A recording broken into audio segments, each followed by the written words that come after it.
And a very good evening to everyone out in the PJ Campbell Network. Welcome back. It is Friday, January 15th, and we're here with our 81st watch-along since last year started, since the quarantine started, which is fucking crazy. And we're here tonight to watch the Stanley Kubrick masterpiece, The Shining. I'm super excited. This is the start of our, I guess we're calling it a birthday bash weekend with, I guess for me. Because I guess my birthday or something is coming up. That's what I keep hearing. Hi guys, it's me. I'm PJ. It's good to see all of you. I hope you're all doing very well out there. I got some fun guests with us tonight. It's always, to me at least, always going to be fun. So first up, I'm going to bring them in now before we go over the show notes stuff because I don't want them sitting by themselves. First up, he's one of my favorite people in the entire world. He goes by the name Tim. Hi, Tim. Hello. What's up, buddy? Not so much, man. Let's get this birthday weekend going. I know. It's going to be fun, watching man. some horror movies. I mean, look, don't we love watching horror movies here? Like, that's kind of become our thing. That's like our shtick.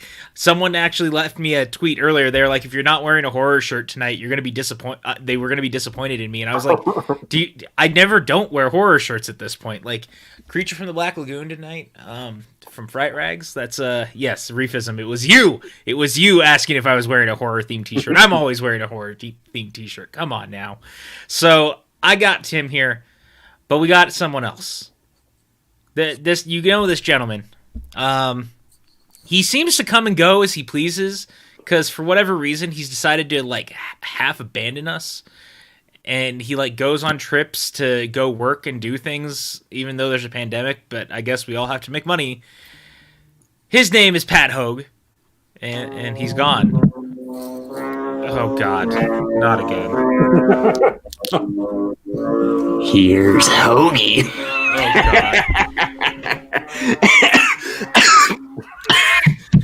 Oh God. You got the Rona there? PJ.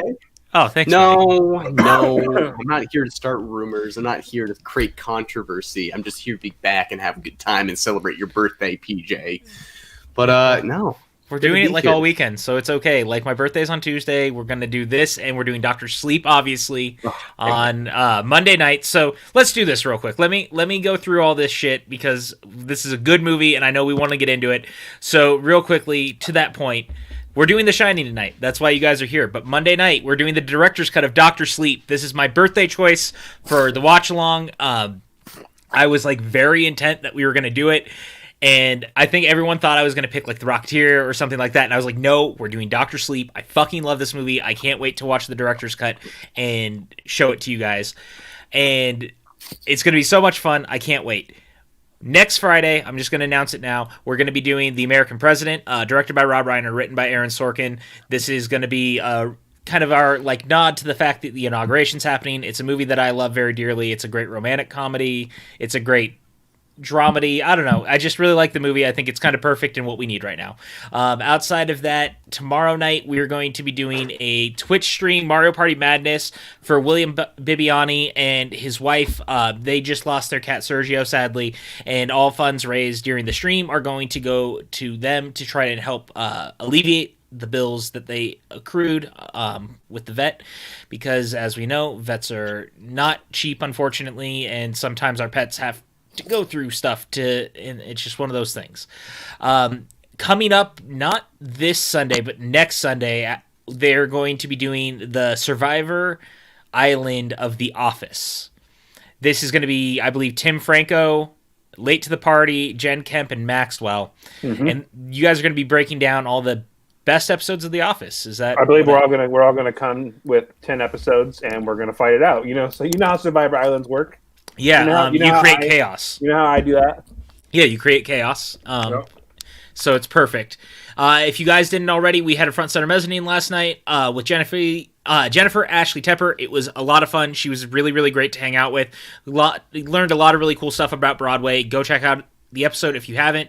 Book Nook is coming. The very first episode is going to be on the 25th or 26th, I'm sorry, of January, not June. We are still in January. It feels like it's still slow down there. You know, it happens. If you haven't gotten your Book Nook book, pick it up. And, of course, we have a Patreon. If you haven't already, join the Patreon. You guys get all sorts of cool perks, like you get Box early or Bloop Bloop, which is like the blooper reel. That's for you guys. And of course, you guys get to also vote on content. And just so you guys know, we are going to be doing the Patreon pick of Once. It's going to be a watch along. It's going to be towards the end of the month.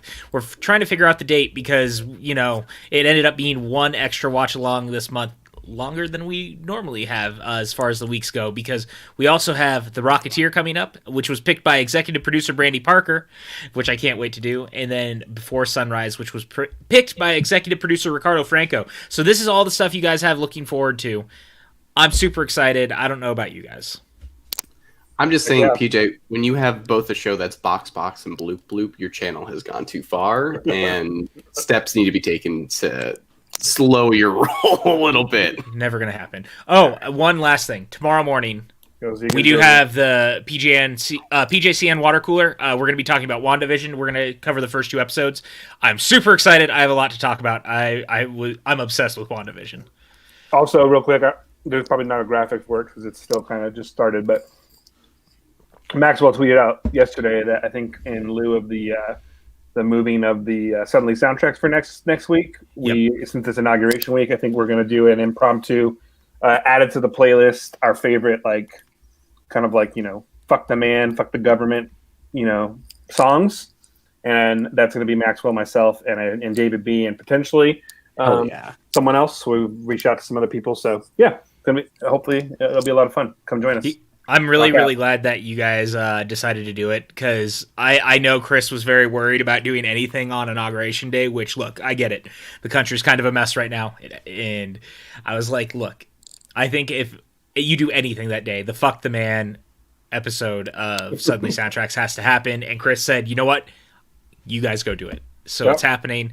So next Wednesday, Fuck the Man on Suddenly Soundtracks. It's going to be a lot of fun. Damn the man, save the empire. Goddamn right. Damn the man, save the empire. Now I really want to watch Empire Records. What a great movie. So I've got to ask you guys real quick before we jump into it. There's a lot of talk about this movie for a lot of different reasons. One of the biggest being it's a great movie that's not necessarily a great adaptation of the book. And it's always been like a sticking point for Stephen King himself and the fans. So I'm going to start with Tim. Tim, are you familiar with the book? Do you care about the comparisons at all? What's your wavelength on this? It's funny. I've actually haven't read a lot of Stephen King or much at all, and it's always like I do want to read it eventually. And I've read part of the book and just never finished it. Mm-hmm. So I'm aware that it's different, and I'm aware of the drama in terms of like King not liking it for such a long period. I believe he's kind of come around to it a little more because of Dr. Sleep, but I mean, I don't really care about all that, because I think honestly, you have to kind of separate an adaptation from a book. I mean, really, totally. You can't, or else you're just going to be angry if you just like want it to be perfect exactly like the book, because you can't do that to yourself. So and this is and you might miss out on a great movie, and this is a really solid movie. That's my thoughts. I don't care about the differences.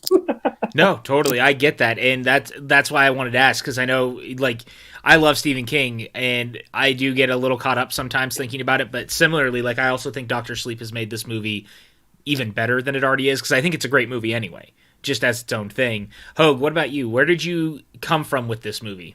Well, it's funny because I think the Stanley Kubrick-ness of all of it is like such a interesting part. In film school, or even like in high school, I knew this was, the one that Stephen King was upset with, because it was, not true to his vision. But even like growing up, I heard the film is a masterpiece. Like it didn't stay faithful, but still managed to make its own like kind of impact and its own.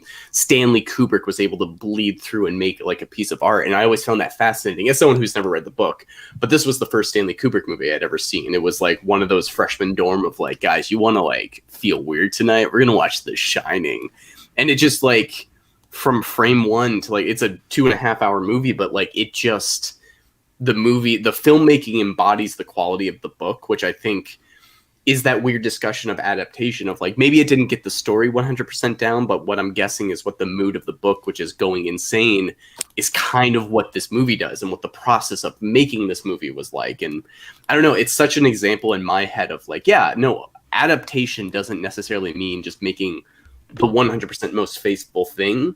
you can like put your vision through a story and have it mean something else. And like the fact that Dr. Sleep seems to be that like kind of perfect like tightrope walk between, you know, sufficing like the original Shining fans, but also the fans of this movie is so, I'm so interested to see like how it strikes that line. Cause I love Stephen King, Shawshank Redemption, like more of his dramas, Green Mile, but also like Misery and all of his horror stories. Like It. You're a big fan of Dreamcatcher, aren't you? I watched it as a kid. You know, every now and then I get a hankering to watch Dreamcatcher. And I do. Look, Jason Lee's in it. Of course you want to watch it. But like Damian Lewis. Damian Lewis is great. Morgan Freeman. Yeah, it's that, and Thomas Jane, is he in that one? It's just also in The Mist.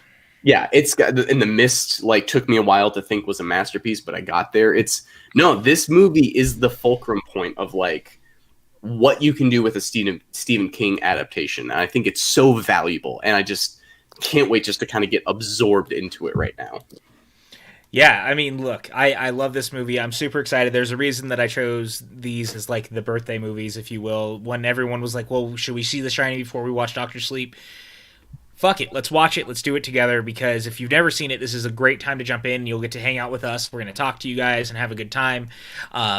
And just let's watch a movie together, guys. Like, it's the end of the week. We've all had stuff going on.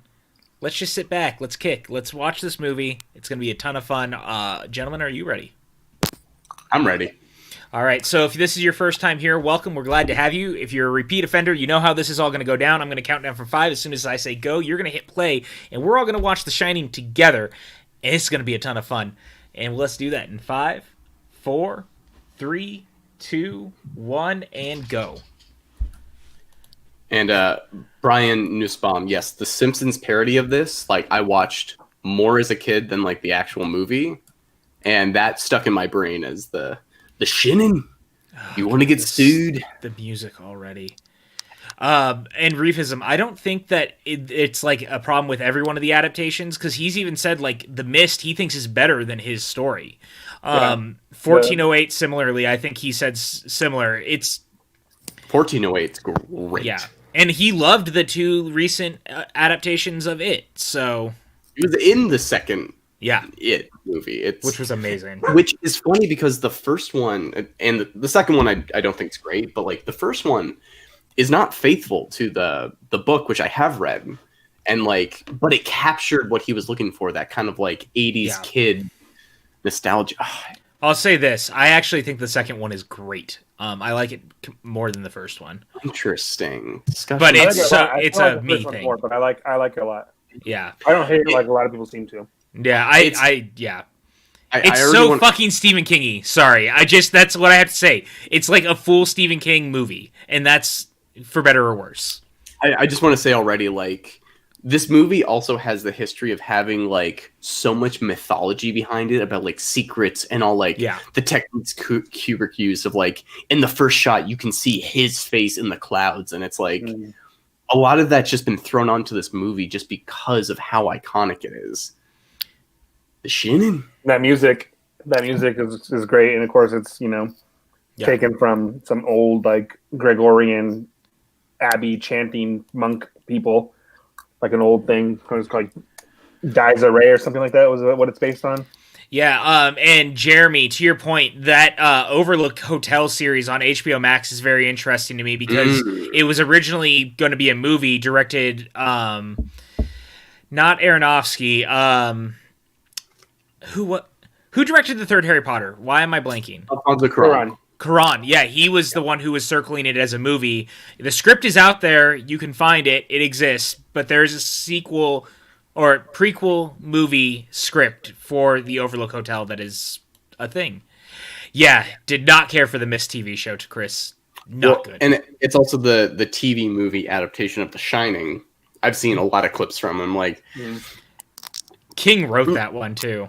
Which you can tell that, like, yeah, that looks more like a direct adaptation, but Stanley Kubrick, like, I've seen this in A Clockwork Orange, and he just, oh, wait, you can see the helicopter blades at the top of the shot. Oh, yeah. I just noticed that. It's that 4K, bro. Whoa. What's everyone's favorite Stephen King film? Mine is Misery, Brian says. Mine's probably actually Doctor Sleep. 1408 is a very close second for me. It's generic, but Shawshank. Like, Shawshank hits every button I need to in a movie. That's fair. I think mine... all right. I'm going to say The Mist. Oh, I like that. That's a great choice. But the real answer is Silver Bullet. I mean, that's also a great choice. No I really shame. love Silver Bullet so much, man. It's on Amazon right now. If you've never seen it, check out Silver Bullet. It's great. The werewolf movie. I also love Cujo, but have a real soft spot for Thinning. Thinner, No, like, wow. That one, like, I remember seeing as a kid being like, that's weird, and I like that. Yeah, I don't necessarily disagree with this, Mike. Look, out the gate, I just want to say you get Jack Nicholson, like the great Jack Nicholson on here. Like, how do you not get excited about this? Which is so funny because Kubrick is known to be that director who, like, the actors fit into his mold, whereas Jack Nicholson is like, you kind of hire Jack Nicholson to be Jack Nicholson, but it's 100%. A perfect pairing of, like, he's exactly what he needs, you know. And there's a lot of kind of talk about what he did to Shelley Duvall on this set and just kind of wore her down.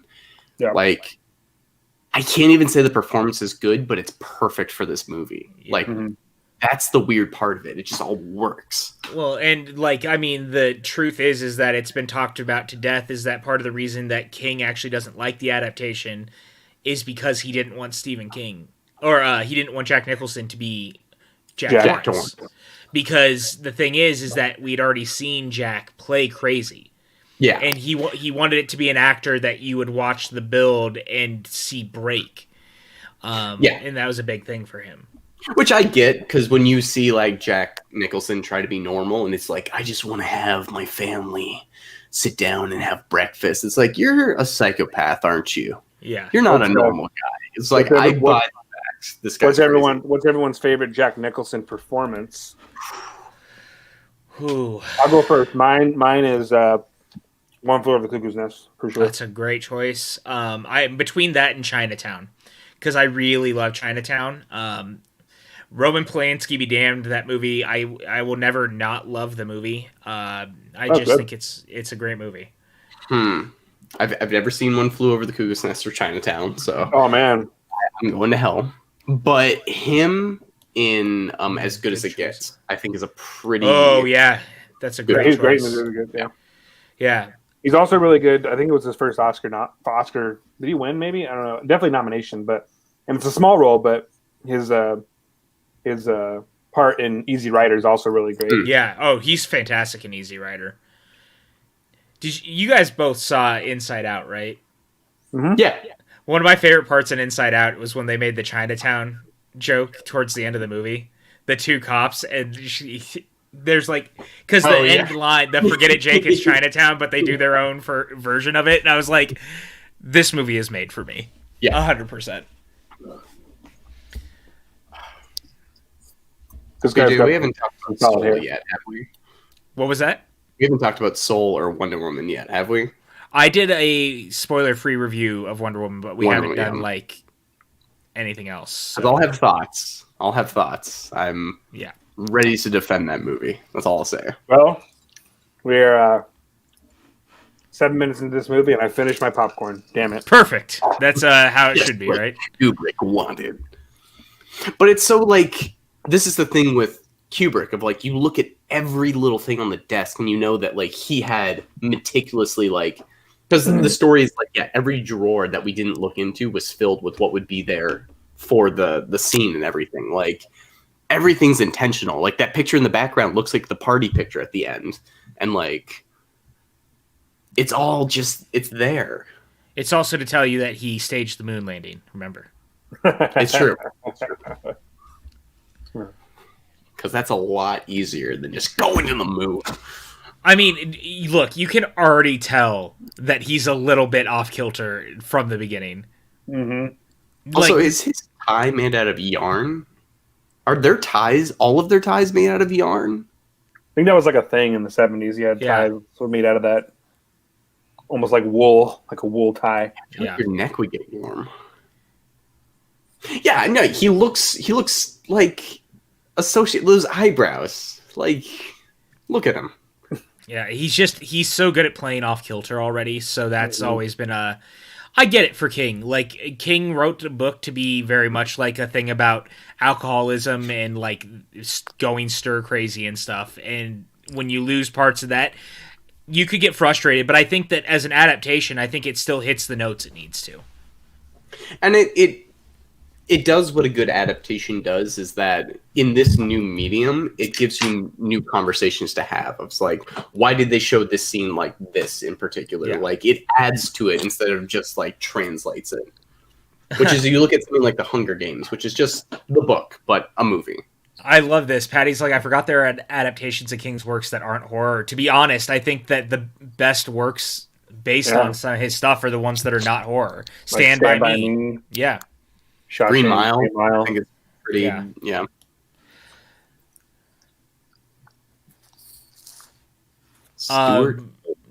Reefism, are you talking directly? Because I would have to guess Popeye, but...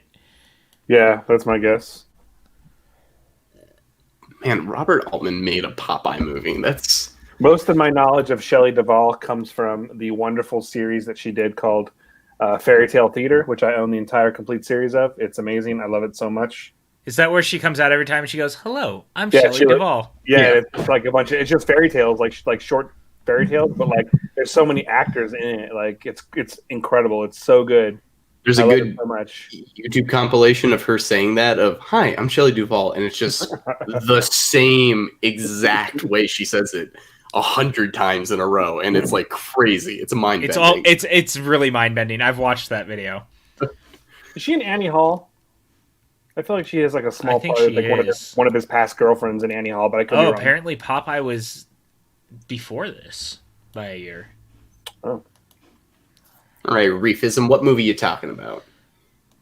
Reefism said that their first Jack Nicholson great Jack Nicholson movie. George Miller directed that, and that's a great movie. Good movie. What about you guys? What was your first Jack Nicholson movie? Probably Batman, because I saw Batman as a kid. I'm almost 95%. I literally saw it in theaters when I was 5 years. Yeah. To genuinely remember, probably Mars Attacks. I probably saw Batman before that, but didn't watch it again until like old enough to like recognize it. I remember seeing The Departed a lot younger than I should have, but like that really sticking with me, and him especially. Danny's creepy, guys. I just want to throw that out there. Like, Danny's freaking creepy. He's got the Ooh, they got the great Kool-Aid. Ooh, dude, there's more Kool-Aid on top of the fridge. Like, it really seems like he would grow up to be like... I loved it too, Brian. I loved it too. That's my favorite part of the movie.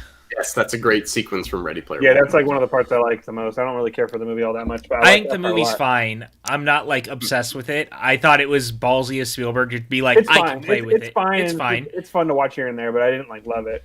No, but that sequence is fucking dope. But I also don't love the book as much as like the world seems to love the book. So it's very like fast food of like you enjoy it while you read it, and then you're kind of left like. It's very taking advantage of like your nostalgia for things, which is and it's like goal of it. Spielberg makes the movie, and it's like, ooh, the Back to the Future theme. I like that. That made me feel good. Like, you know. But I totally see Danny from this movie growing up to be Ewan McGregor from Trainspotting, and then Ewan McGregor in Dr. Sleep. Like, he has to go through that like weird drug phase where he's like dealing with the trauma of all this. God, this is unsettling. And this had the record for the most blood used in a movie. And God, by the way, this is the only shot that Flanagan used again from this movie in Dr. Sleep. Everything else he did shoot on his own, but that sequence in particular he kept in. I not recently, like earlier last year, I watched Rosemary's Baby for the first time, and like, you know, conversations about Polanski aside, the way they depicted horror, like in the 70s and 80s, and I recently rewatched the remake of The Blob, of like, why can movies not have this like bite to it? Like, have an elevator full of blood, come on. And the fact that I know that like Dr. Sleep opens with like some pretty horrible stuff, like, gets me really excited to like. Have you not seen Dr. Sleep? Not yet.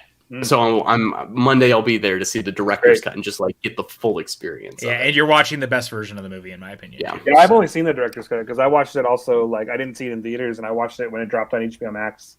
So I only watched the director's cut. That's so God. I'd also like to shout out Matt Whitehurst, who just joined the Patreon today. Hey, oh nice, welcome, Matt. Welcome, Matt. And I'll make sure to remind me guys at the end that to run the Patreon video because I always like to make sure that the patrons get their shout out, and I forgot to do it before we started. I'm writing a post-it note for it. Gracias, amigo. De nada. Oh, really? That's awesome, Brandy. She says she has a picture of her and one of her friends standing like the twins in the Overlook.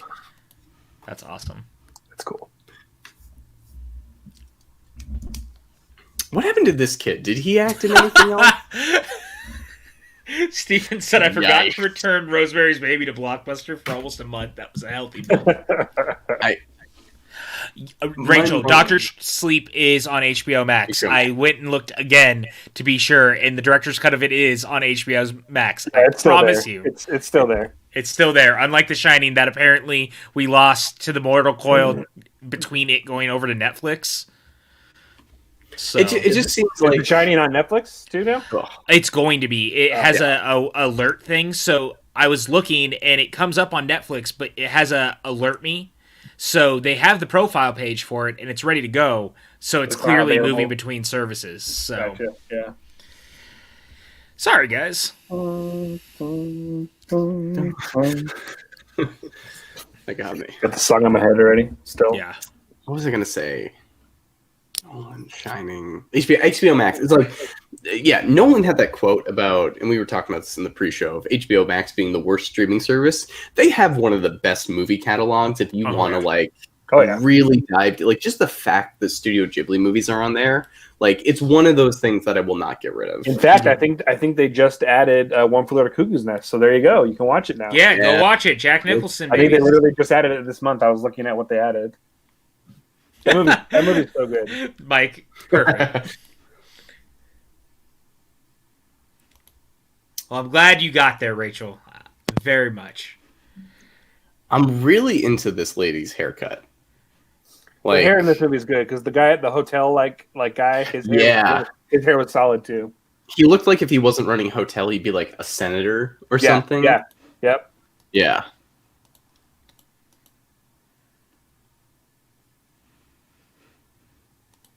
God, she just has such like a doe-like quality to her. Like, I think just like deer in headlights. Yeah, totally.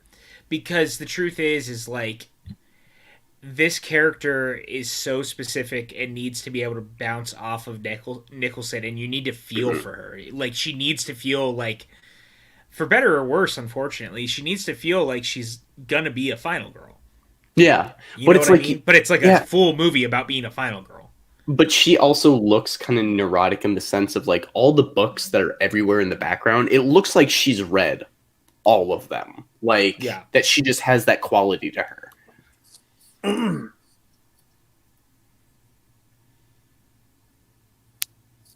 But she's really great in these scenes, and I didn't. Okay, so Brandy says, guys, I don't know if anyone else is doing this, but if you click ship a few days late, you'll get digital credit codes on Amazon. So that's how she's renting all the movies that we've been watching. That's brilliant. Nice. Oh, that's cool. That's a good tip. I've never even known about that. That's really good. Thank you. Yeah. Because I could have been accruing points. I didn't know. I rarely need anything from Amazon right away. Yeah. It's always purchases made when I'm not in the right mindset, I should say.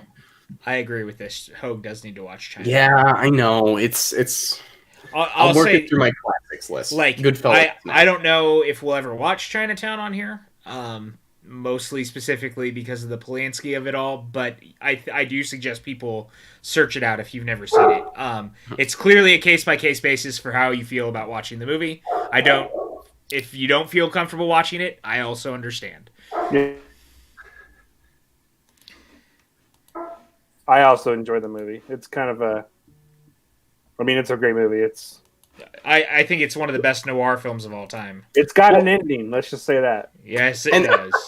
I recently rewatched Detective Pikachu, Oh, which yeah. is very much inspired by those like hard-boiled like detective movies, and like Chinatown's a big influence. So I'm like, I should probably see Chinatown before I see Detective Pikachu for a third time. All right. Once again, Jack Torrance looks like he's already ready to kill the family. Yeah, he looks like he could like steer the car off the cliff and just like it would not faze him at all. Mm-mm. Yeah, he just. Don't worry, Doc. You're gonna get some ice cream. But it's like ice cream. She's too reserved, and then he's too like harsh. Like, And I think that's clearly what he's going for. But... Yeah, that's the thing of like, you want to put me in a mood where it's like, this is not going to end well. Mission accomplished. I already feel unease. Yeah. What's the dawn party? That series was on Hulu, and what was it called? Oh shoot. Castle Rock. Castle Rock, yeah. Unfortunately, it's already been canceled after 2 seasons, but I do think that if you like Stephen King's works, it's worth watching both seasons.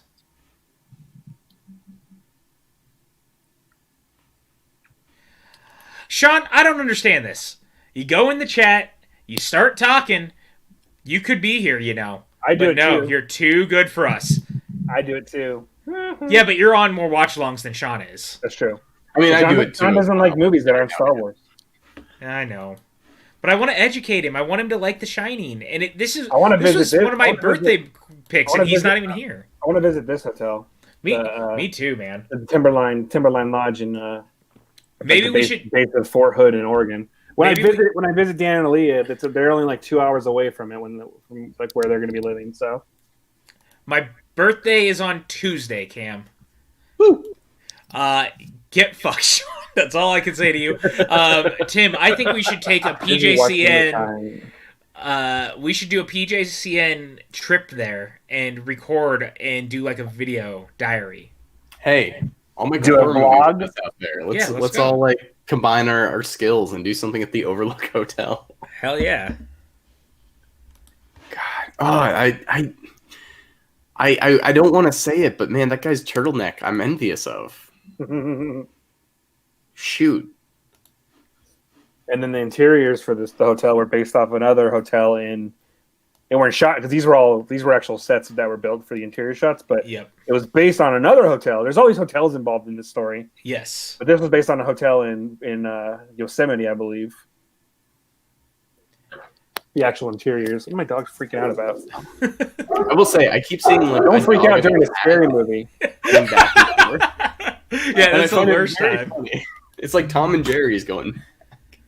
I mean, I have Rachel, an alarm. I mean, I have an look, alarm and my alarm's set, so it's fine. But after my trip to, the first place I'm going anywhere is probably back to New York because I miss the city so much. And then it'll be wherever we go from there. Because I can tell you right now, the PJCN behind the scenes has talked about quite a few different ways to try to do trips where we'll also do like video vlogs and stuff. So, God, the hijinks we would get into if we were all on like trips together. It's not going to be the first time. I was in a comment on that because I have a coworker who is an avid reader and has read like all of Stephen King and hates all of Stephen King's writing, but she likes the movies of all this stuff a lot. She just doesn't like him as a writer.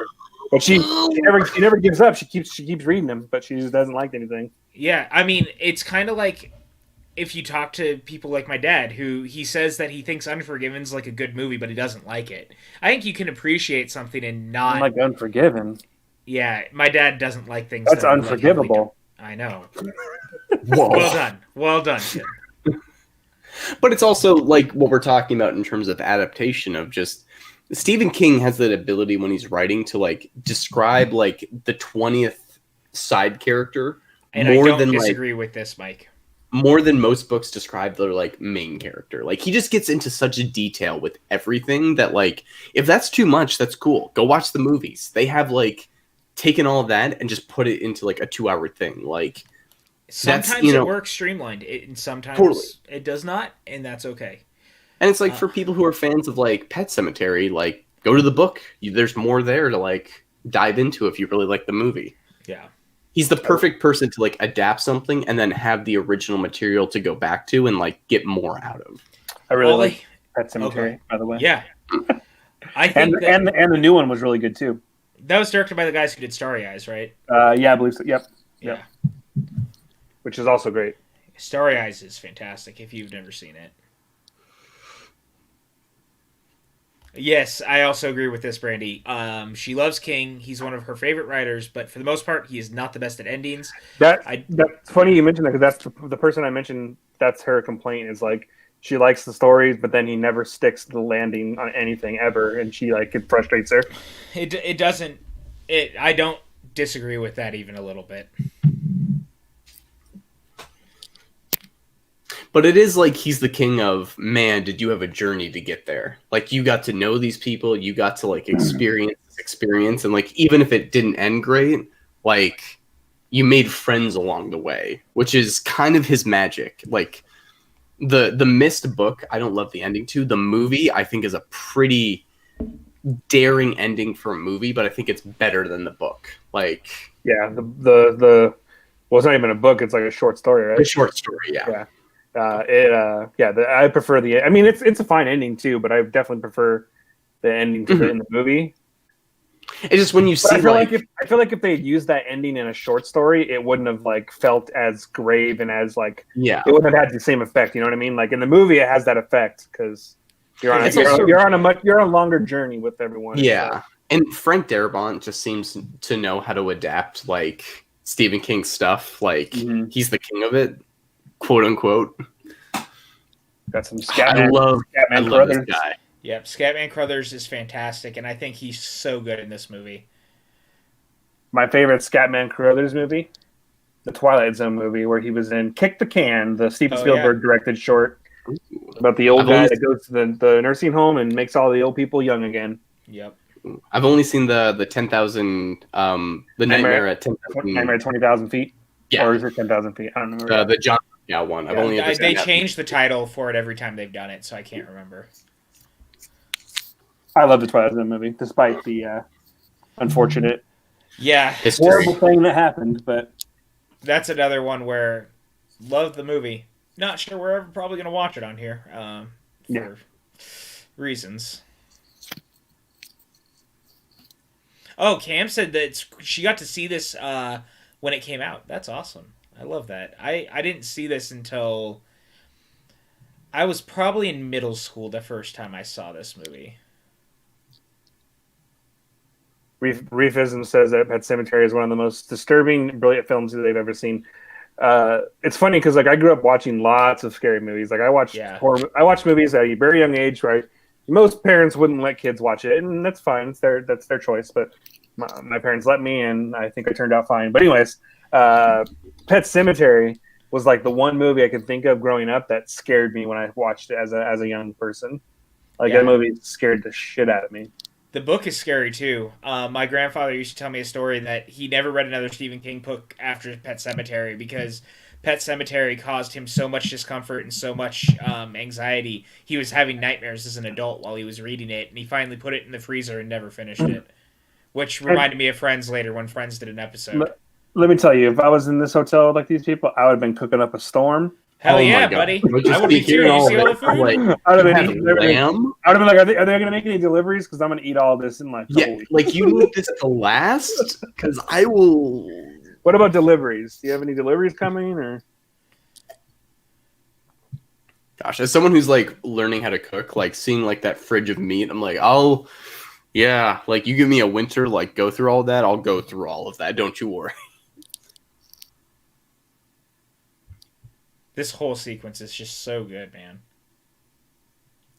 And this is also the funny thing of like Stanley Kubrick is known for being cold and clinical. And yes, he has that like kind of David Fincher thing of just the 100 takes, the like get it right until it's right. But it's all in service of hitting an emotion. And I think that's such a specific thing. This sound right here. Yeah. And like he may be cold, he may be clinical, but he knows how to have emotion, and he knows what he needs to do to get you to feel an emotion. Like that's why this moment here works every single time. This is filmmaking. this is what a director can do. Yeah. Glad you like some ice cream, Doc. Some ice cream. I'd go for some ice cream. I feel like don't tease me. Don't tease me, you monster. I don't even have any. I think I just came up with a Schmodown question. What kind of ice cream do you want? Well, no, but what does he say to Doc? What does he say to Doc through The Shining for the first time?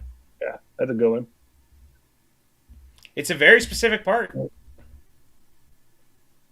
Well, what does he say when he's like talking to all the meat of like, you like chickens, Doc, or like something like that?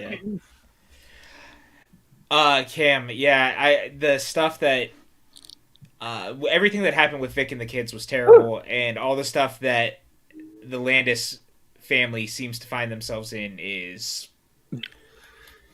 I mean, it just shows you the type of people you're dealing with, really, honestly. Yeah, I've heard some personal stories from people that I cannot repeat the stories because they were told to me in private. But yeah, we've plugged it before. But if you're wanting to learn more about that, I definitely recommend watching Cursed Films on Shudder. There's a segment on the Twilight Zone, and it can be hard to watch because they do show the footage, but the stories that they're telling is important. I feel like, and the amount of like trauma it caused, like those people that were also involved with that film, that still hold that burden. They're obviously guilty and feel guilty and stuff of it. Meanwhile, Landis doesn't really ever address it. So yeah, and they even make it a point in the documentary that they attempted to reach out to Landis multiple times. No comment. No comment. Oh, Dead Zone is fantastic. Cam, I actually really want to see the Belushi documentary. Yes, Cam, watch it. I hope you enjoy it. Let us know what you think. I think it's 5 episodes, and The Exorcist, The Omen, Poltergeist, and Twilight Zone, and The Crow. Yes, and they're all fantastic. They're all great. They're all great in their own way. Yeah. And season 2 is on its way too, which I'm super excited. It was greenlit. It also features one of my favorite podcasters, Matt Gorley's in the first couple episodes. Yes, he is. Which is great. He's a fantastic individual. Yeah, if you guys have not listened to In Voorhees We Trust with Gorley and Rust, you're missing out. That's all I'm saying. In Voorhees We Trust, in Myers We Trust, and then they also have a new podcast where they just went through all the Friday the 13th. No, sorry, not Friday the 13th. Nightmare movies, but now they're doing Alien. The Alien series is their new one, and they've already started releasing. I haven't listened to any of them yet, but so 6 of those altogether then. Yep. Are they doing ABP also? I believe so. I believe they're doing everything. Nice. Okay, right on.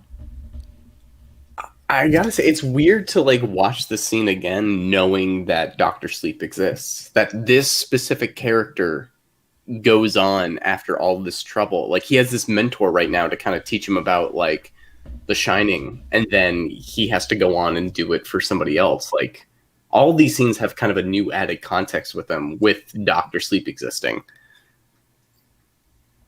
Yeah.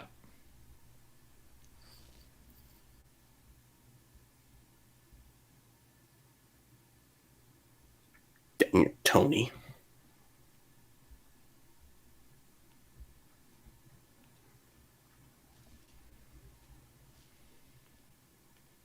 Now I want ice cream.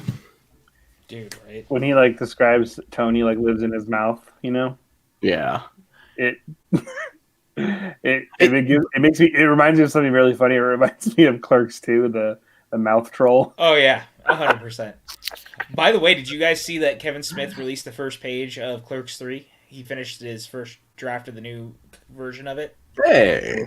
And the thing I noticed right away, and I thought it was very funny because we spent a lot. It came out the next morning after we had done the Suddenly Soundtracks episode about our favorite songs, and My Chemical Romance came up a lot. And the song that opens the film is going to be, as it turns out, Black Parade. Nice. He's adapting. He's working with the times. And Gerard Way is doing the music. Oh shoot! Yeah. So that's officially his next film, like in the works, Clerks 3. Both it and Mallrats are both like. I think Mallrats is probably supposed to go first because I think its script is done and like more ready to go. But this shooting sense. but I think Clerks 3 almost makes more sense to go first because it's smaller production dealing with the stuff going on right now. I mean, vaccinations are out in the wild now, and that's good. But Clerks 3 you can do with a smaller budget, smaller crew, one location for the most part. So on and so forth. Yeah. He's got such a interesting presence, this actor. Yeah.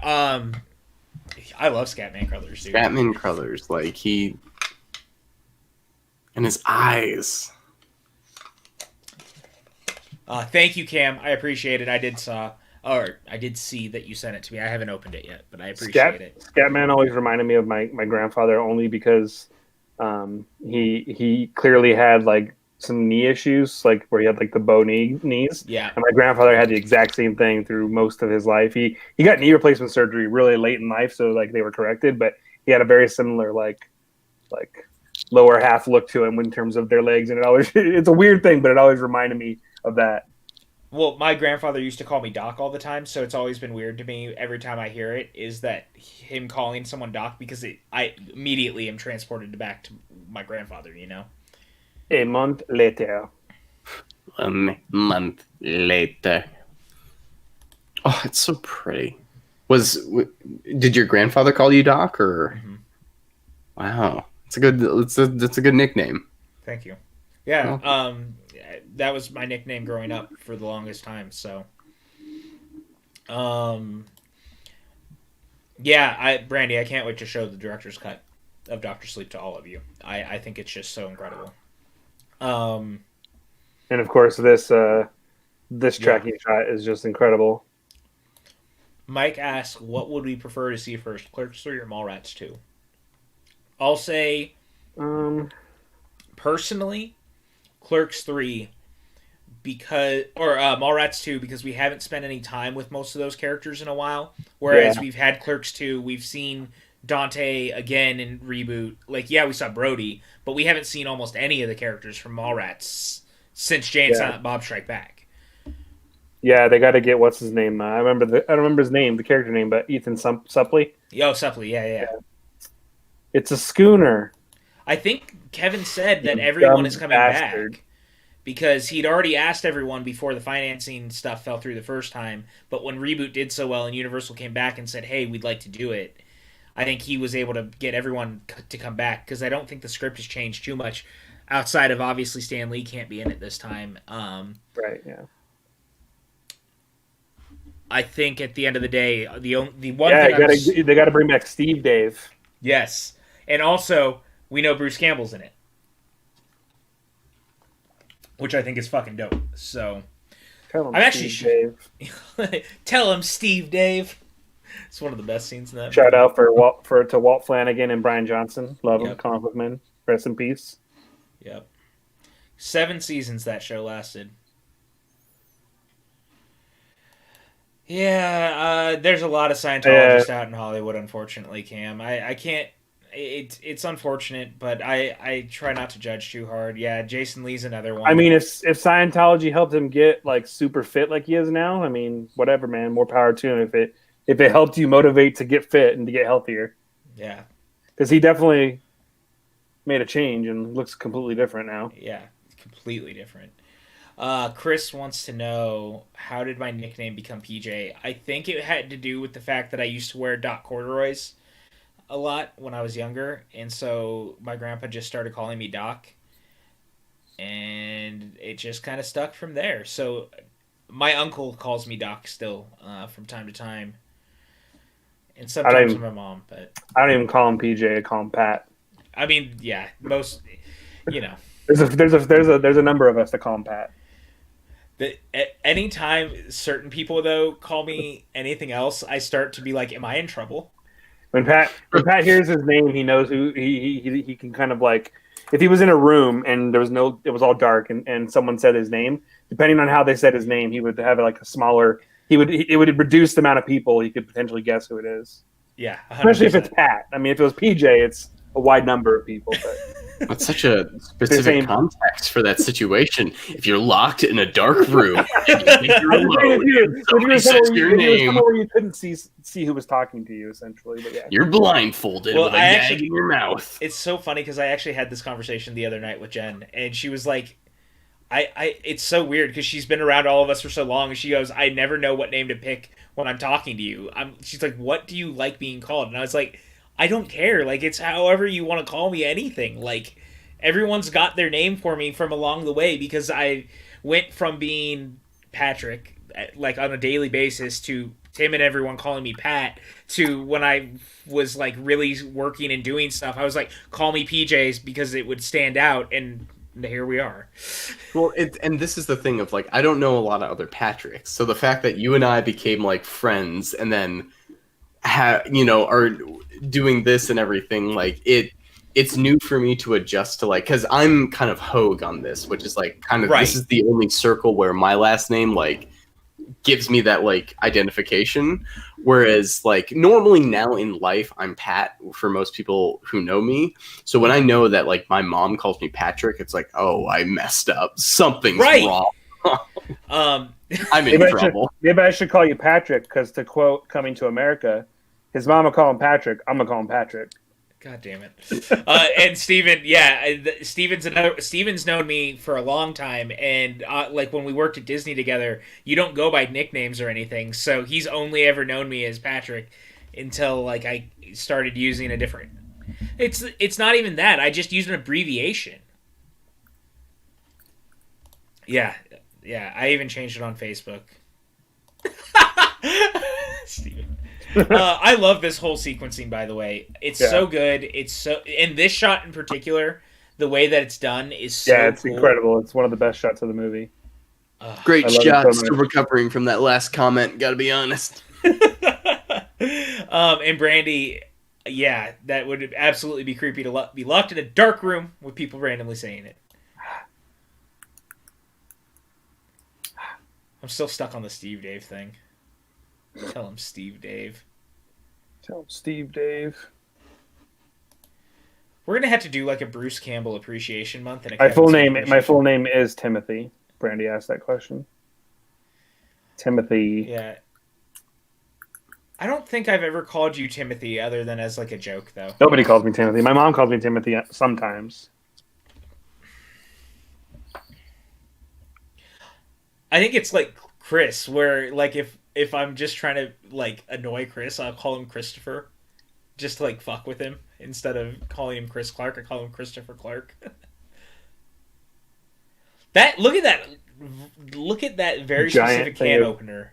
Giant can of fruit cocktail. It's attached to the can. Man, I haven't had, like, that kind of canned fruit cocktail since, like, I was, like, probably, like, in elementary school. Yeah, I feel that looks good, though. I'm not gonna lie to you. No, I mean, it was delicious. I'm kind of nostalgic for it because it had the maraschino cherry in it, like, yes, in half and stuff. Yeah, pineapple. And that was the part I always wanted, was, like, the cherry, but they only put like 3 of them in a can. Yeah, and so then you're always trying to eat around it. There's gonna be more in a can that size, but you'd eat around it. You didn't want to get to it too quickly because you always were excited about the cherry. Save all the cherries to the end. Exactly.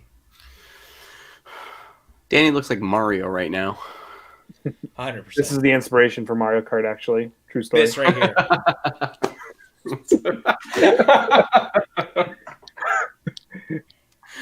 In the original extended cut, there's a tortoise shell that just comes and hits Danny from the back. And the twins are thwomps originally. Yeah. See, right now he had to look back to keep the booze from following him.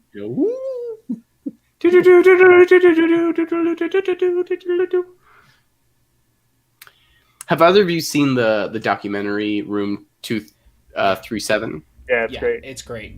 Really good. It's, again, just, like, adding on to the mythology of this movie of, like, it's so, and it's just watching it again. It's just somebody has their hand on the dial and they just slowly are just churning it, and it's just like they don't stop. It just like slowly just keeps going up, and it's so well realized.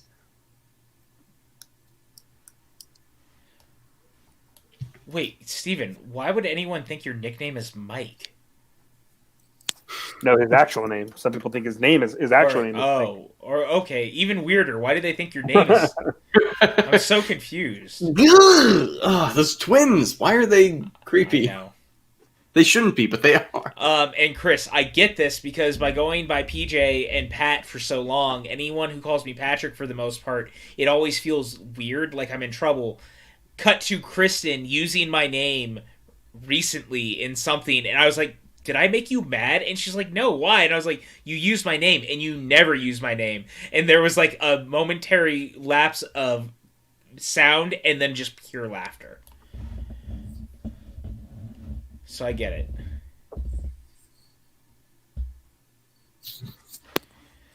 Oh, man, can Jack Nicholson like have that 5 o'clock shadow? Like he. The one thing I'll say. Oh, go ahead, buddy. Finish. No, I was gonna say he's handsome. Like I was like he's shockingly handsome for how scary he is. The score in this movie continues to ratchet up throughout in the right ways, and it just feels like a powder keg waiting to explode. Like every time it ratchets up a little bit, you can feel the tension, and every time it's more and more and more. You know, just turn it up a little bit. Well, and it starts at the lowest place of boom, boom, boom, ding, and just like you hear it, just like increasing in like that kind of the way that a horror note would of like, 100%. Like, but it does that over 2 hours. Like this movie is just like Stanley Kubrick just taking like something and twisting it until it's unbearable. This is like me, by the way, guys, when I'm working on questions. I just need to finish my work. Mm-hmm.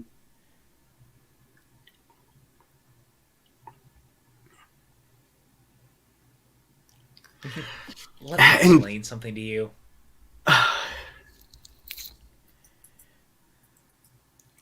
God, I would. You're distracting me.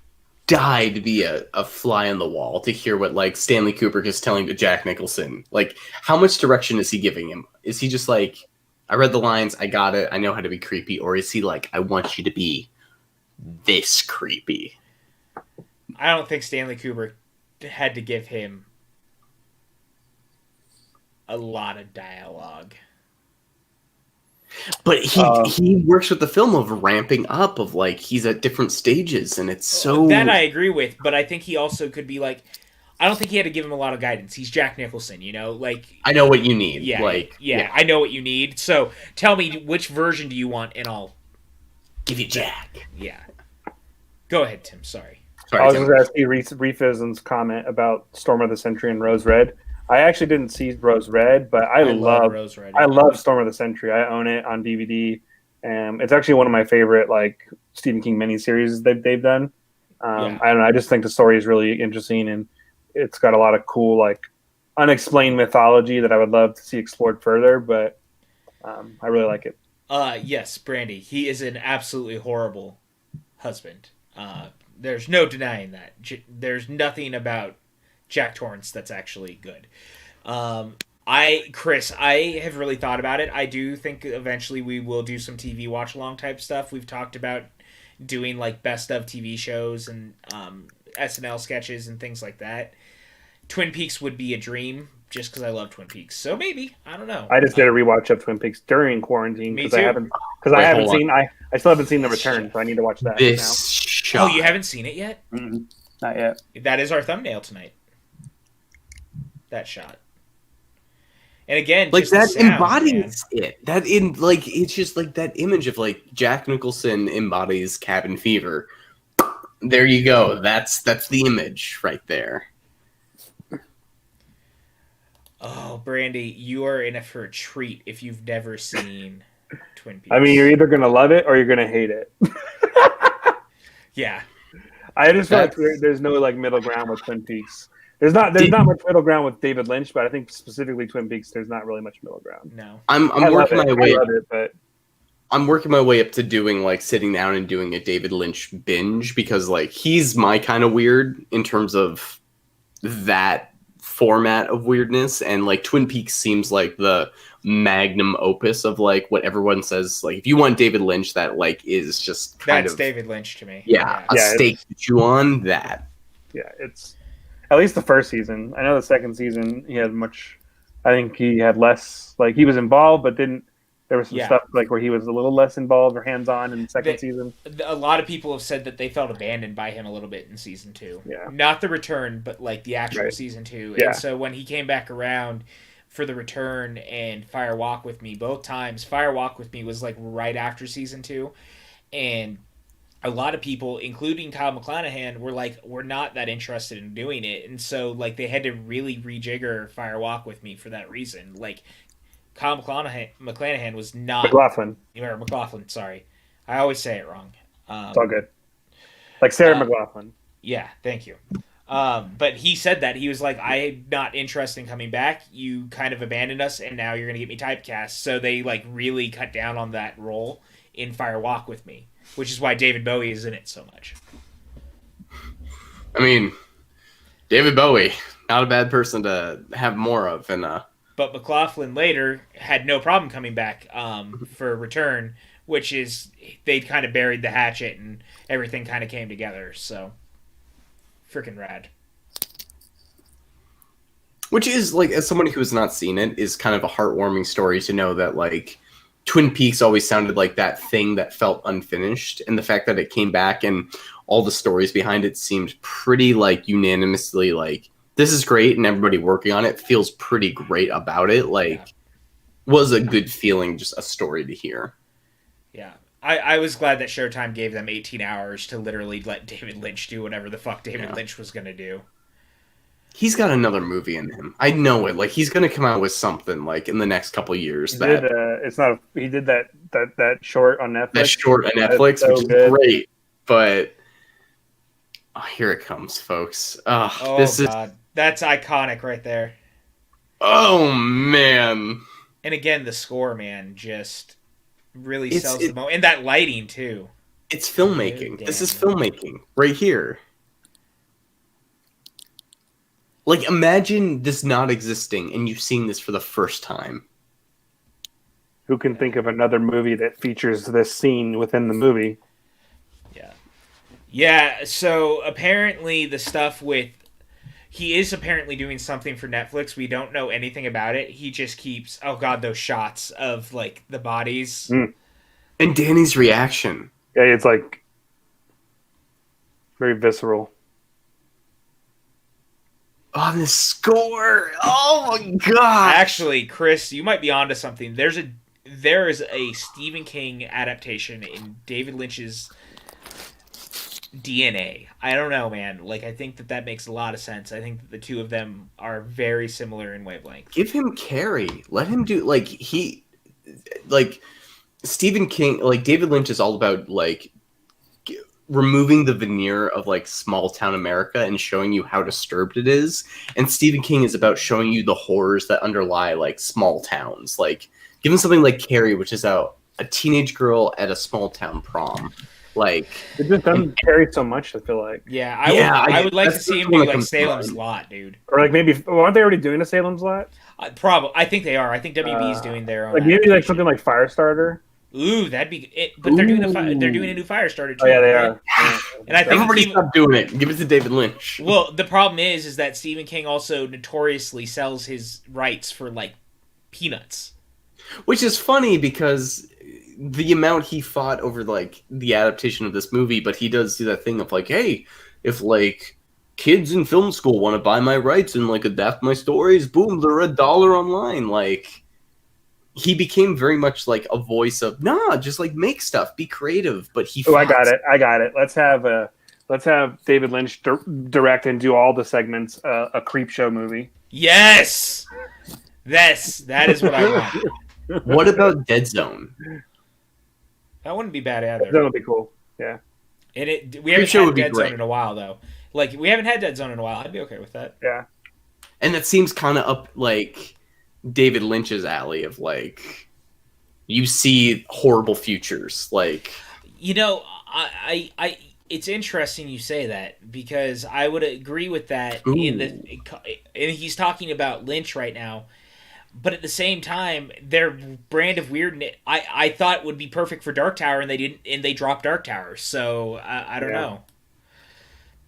Like I think that Netflix or Amazon actually goes for like a more gritty realism sometimes. Like they really all in on stuff like Bosch and Jack Ryan and Man on High Castle and stuff like that. So who did The Stand? oh, it was the guy who did Fault in Our Stars, and it was CBS All Access. Oh, it's because it's like the Dark Tower movie came out, which is like the movie you and I bonded over, PJ, like At that Barney's Beanery. Um, give that a little time to rest. That seems like the perfect, like, especially since they're doing the Lord of the Rings prequel. Give them a Dark Tower series to do, like, if you want to, like, a streaming service to bring it back. Oh, Jack Nicholson, you're creepy. He's so creepy. Yes, Josh Boone. Thank you, Mike. Directors that know how to use mirrors makes me jealous. Cam said Army Hammer is apparently a creep show. Just reading about him. Yeah, yeah, that Army Hammer stuff is. He's a quirky dude. I get it. He's got weird stuff. Yeah, definitely quirky eating people.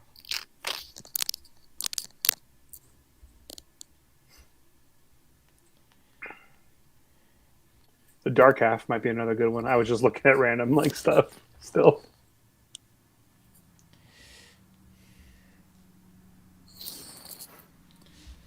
What was that Brian De Palma movie about like telepathic people fighting each other?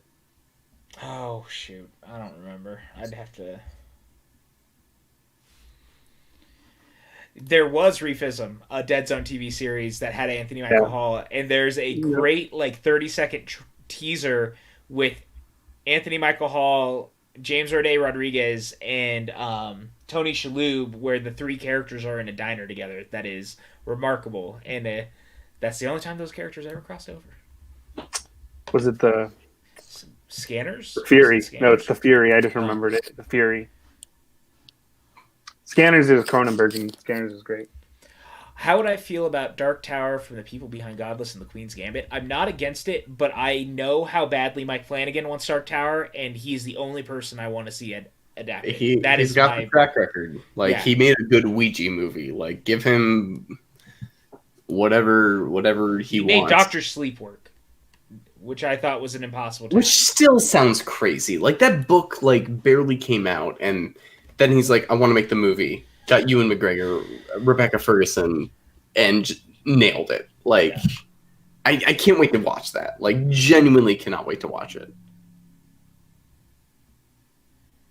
Yeah, exactly, Mike. Fair enough. I can't complain about more Flanagan adaptation. That's my only thing. Like, if he hadn't said it out loud that he wanted to do it, I don't think I'd be, like, as needing it. But because he put it out there, I'm like, that's all I want. It's like the one thing in the world. Because I need Dark Tower to be good. Like, Dark Tower is everything. Like, don't fuck up Dark Tower again. Oh, whew. Jack Nicholson. Yeah.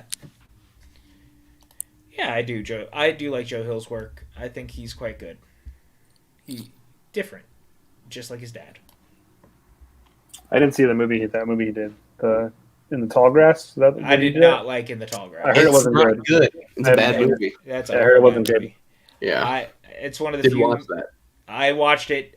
Dan, our friend Dan, and I watched it, and we were both texting, and I had started it, and he's like, "Just turn it off," and I was like, "No, I gotta try it." He's like, "Turn it off," and I got about halfway through, and I was like, "Does it ever get better?" And he goes, "No, just turn it off. You're just wasting brain cells." That director has done a crazy amount of stuff. Like, he did the Tremors reboot with Kevin Bacon.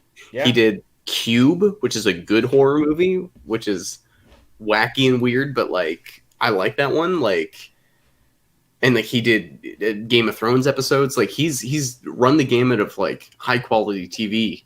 Just, that was not a good movie. It's a bad movie. Bad movie.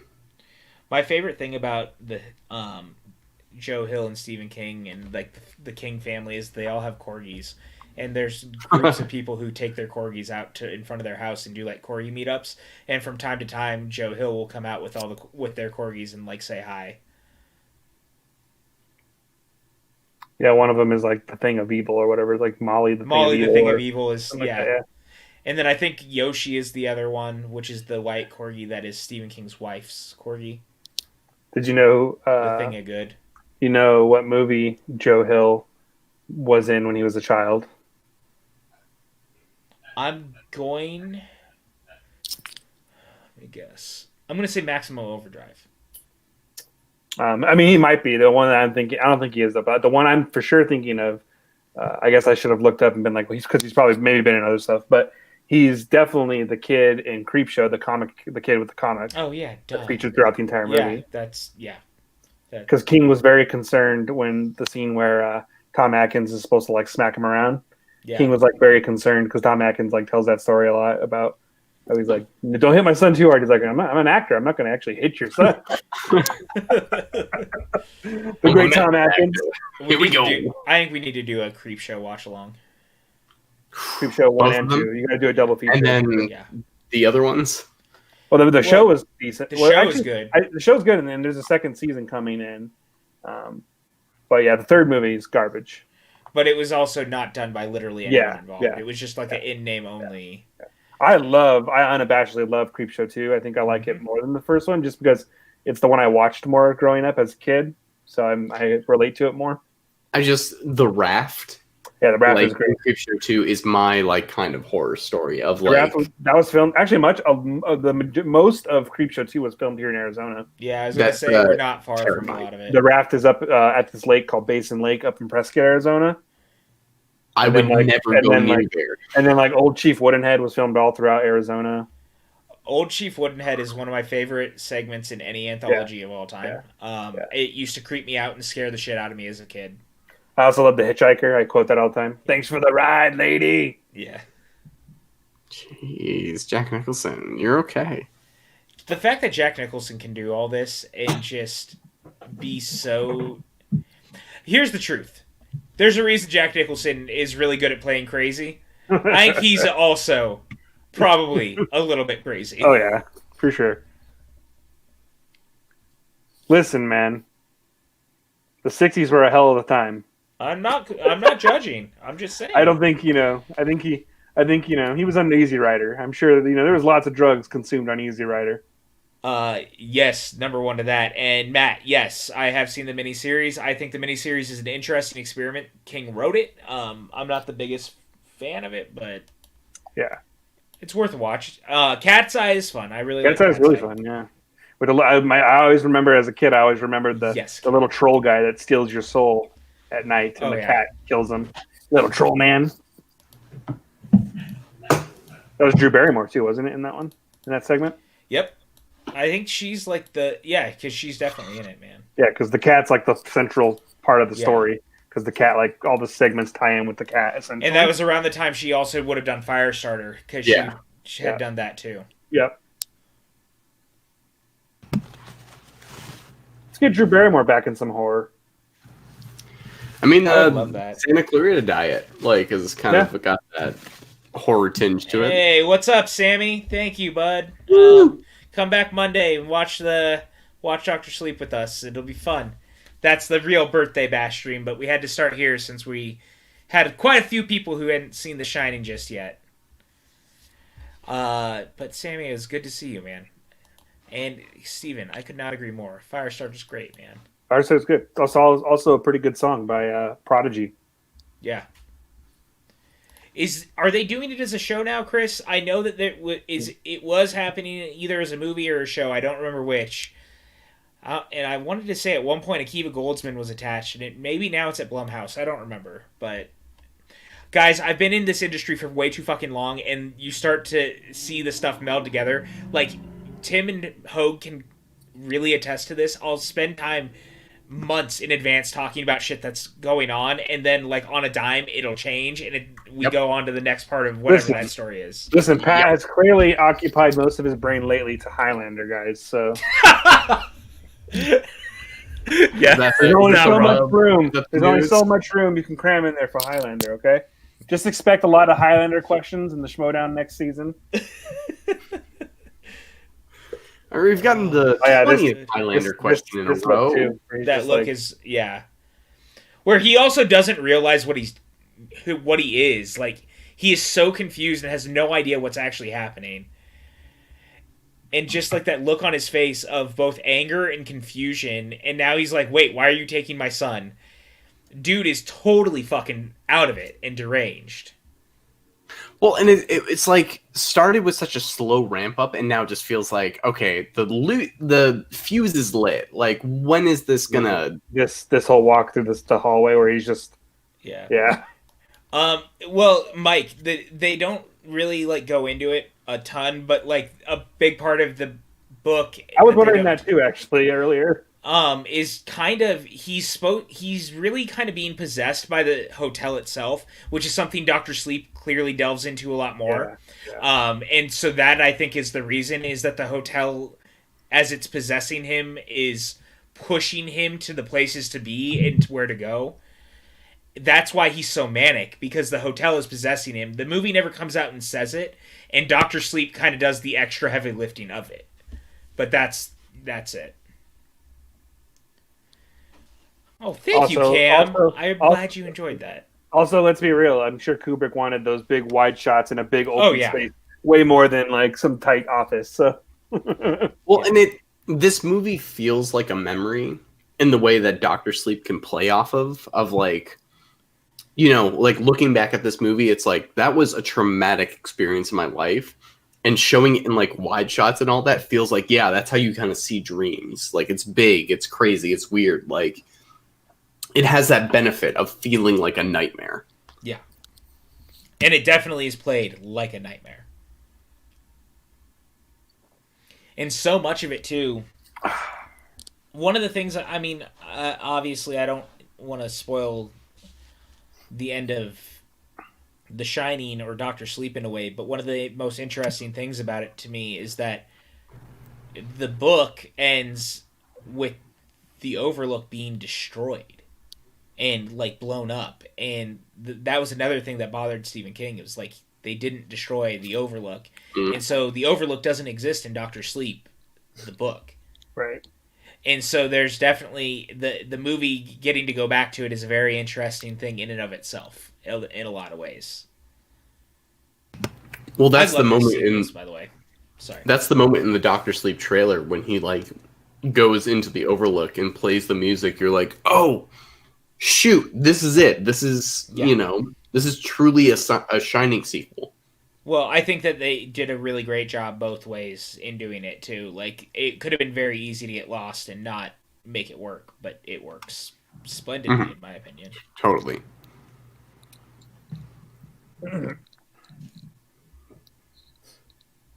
Come on, Jack, you ain't paying for it. Why don't you get some top shelf liquor? Well, and this is like the only other thing, too, with this movie, is that in the book, Nicholson's character of Jack is an alcoholic who is, and so as the summer or as the winter's going on, he's becoming more and more of an alcoholic essentially, and it's part of the thing that's kind of breaking him. And they don't focus on it much in this one, but it comes back in Dr. Sleep, which is very interesting. Well, I mean, in this story too, I mean, in the movie, right? I mean, he's not actually drinking at all throughout the movie, right? Because they say earlier that all the alcohol is taken away out of the hotel when they close. So he's just imagining this. So, I mean, clearly the character has problems with alcoholism because he goes to this in his mind, but he's not actually. I mean, that's right? I mean, he's not actually drinking anything. It's all imaginary. I mean, that's the question. What's real? Ooh, oh. And that's kind of the beauty of this movie. And again, the idea that there's the hotel itself and the land itself is possessed in some way by spirits and stuff. Like, it's a very cool thing to me. And I've always liked that they dealt with it.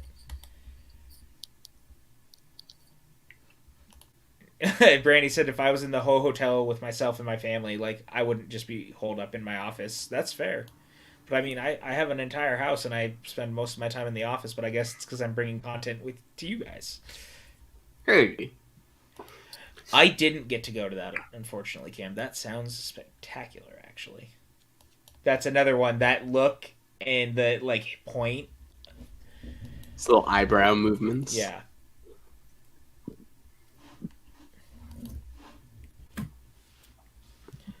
This whole sequence is just utterly brilliant, man. And it's an acting acting, like, I don't know, what's the term? Like, it's really something like an actor's showcase. Yes, thank you. An acting showcase. Like, it's so good, man.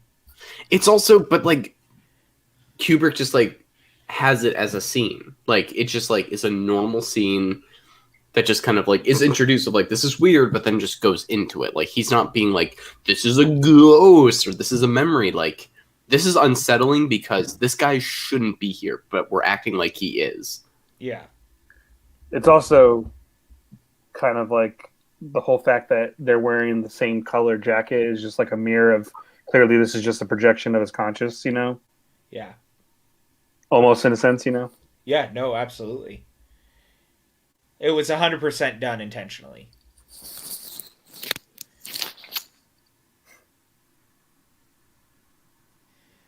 I can't believe how long it's been since we've seen Jack Nicholson in a brand new movie, by the way. Like, he was like supposed to come back for something, right? And then he didn't, or is he in the works maybe? Or it was a movie with Kristen Wiig that was like a remake of a German comedy, I think, but the movie fell apart at Paramount.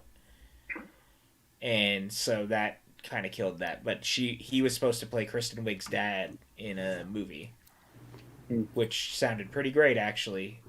I think much like Gene Hackman, I just think we're not going to see Jack Nicholson again. I think he just like they both just decided to. I mean, I think there's a greater chance to see Jack over Hackman, but I agree. I don't think either of them we will see. But I think I would be less surprised if we saw Jack than Hackman. Yeah, 100%. Like if I heard Hackman was coming out in something, I'd be like, wow, that's crazy. Yeah, I'd actually be surprised. Whereas with Nicholson, I'm like, I wouldn't be as surprised. But he also gets enough airtime if you watch the Lakers game, so it all works out. I mean, we all can't go out on Welcome to Mooseport.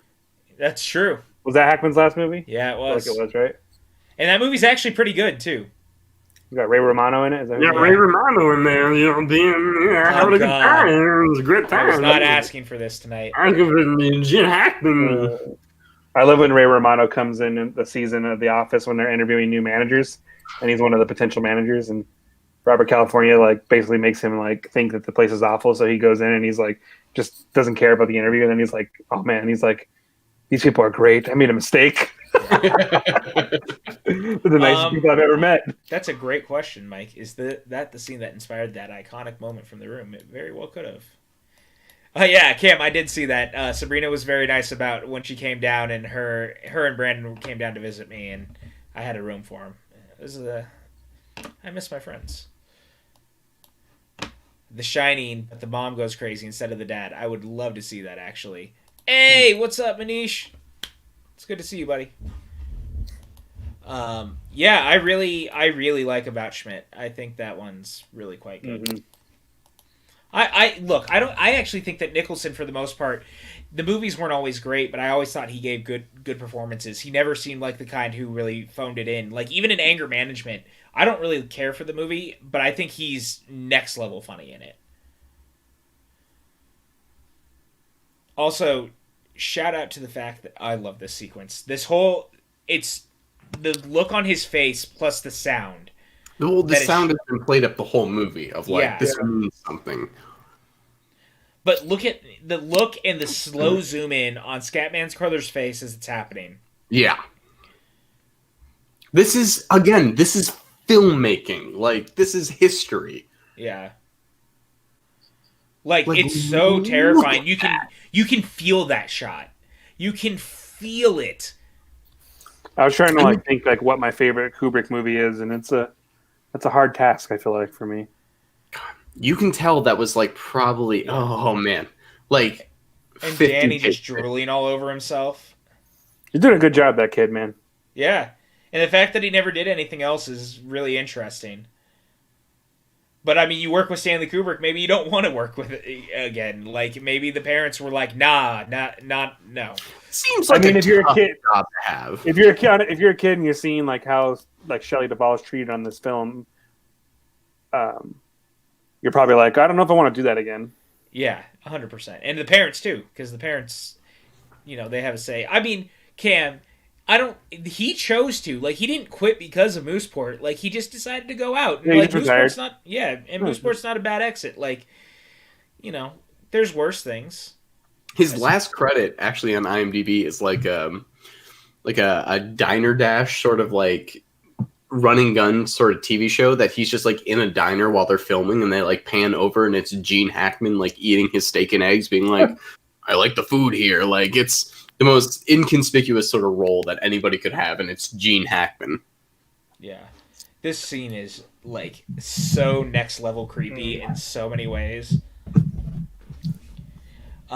It's so crazy how much like that bathroom just looks like a hospital bathroom almost. Yeah, 100%. With like the railing and the pipe, the way the pipes are like displayed and stuff, it has like not a very like hotel-y look to it. Even the color, honestly. Well, just the fact that it's green, and we've seen so much red this movie. Like it's got that random like rail right there against the wall. Like, what's that there for? A towel rack? I guess it might be a towel rack, but everything about this is unnerving to the nth degree right now.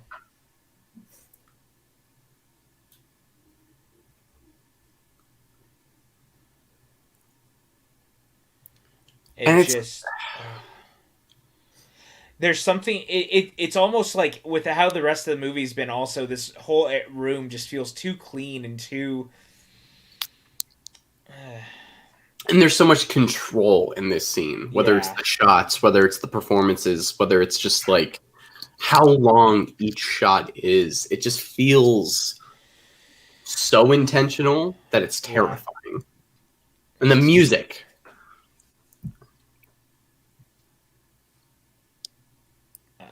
This is just so wrong and so creepy.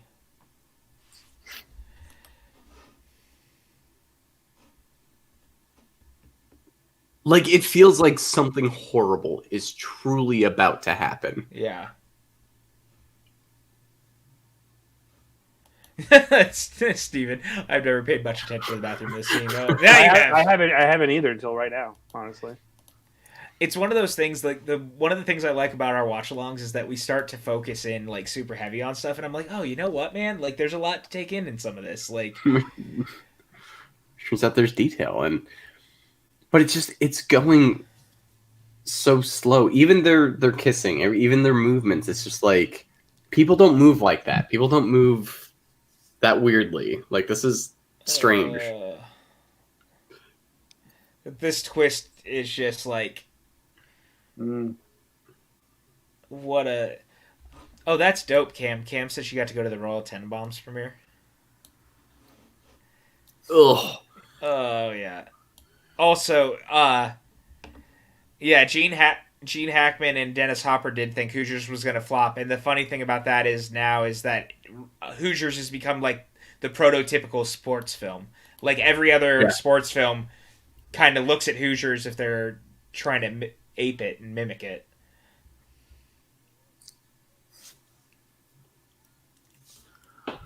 Some pretty great makeup too. Yeah, 100%.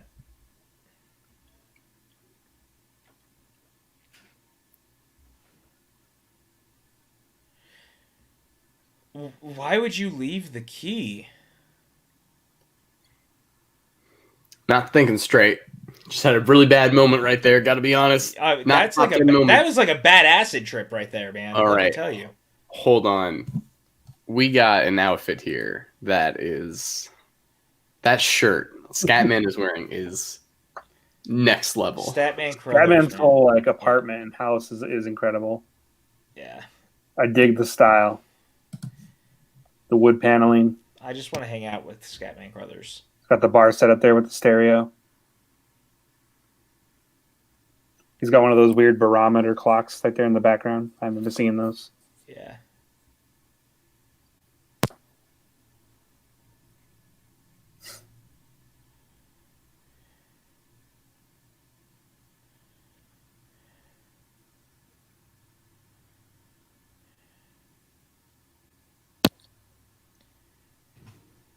Everything about this is just like, guys, let's get the fuck out of this hotel. Everything seems wrong. Yeah, but it's also like you can tell that people that have been there for 5 months would not recognize the same like indications that we would. Yeah.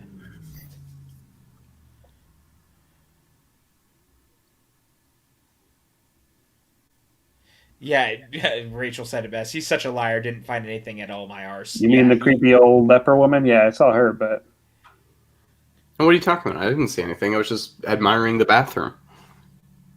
It was green, had great trimming, looked great.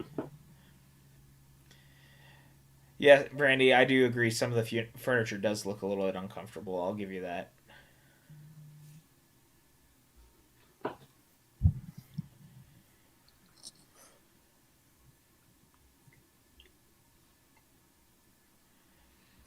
Ugh. This is like the only time he's really acting like some sort of actually kind of caring individual. But you can tell that it's Jack in the movie Yeah, acting, like yeah, 100%. holding it together. Like you look at this guy and you're like, you're just man, you need to like have like a muzzle or something. Brandy, you can only tell any significant other that if you have had large amounts of acid and or shrooms, because then that means that you are having a bad trip, just like Jack Nicholson was.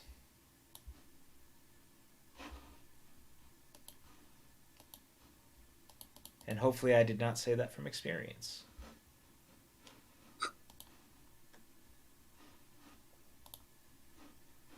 it's a good thing I didn't watch this movie when I may or may not have been on shrooms. Yeah, no idea what that would be like.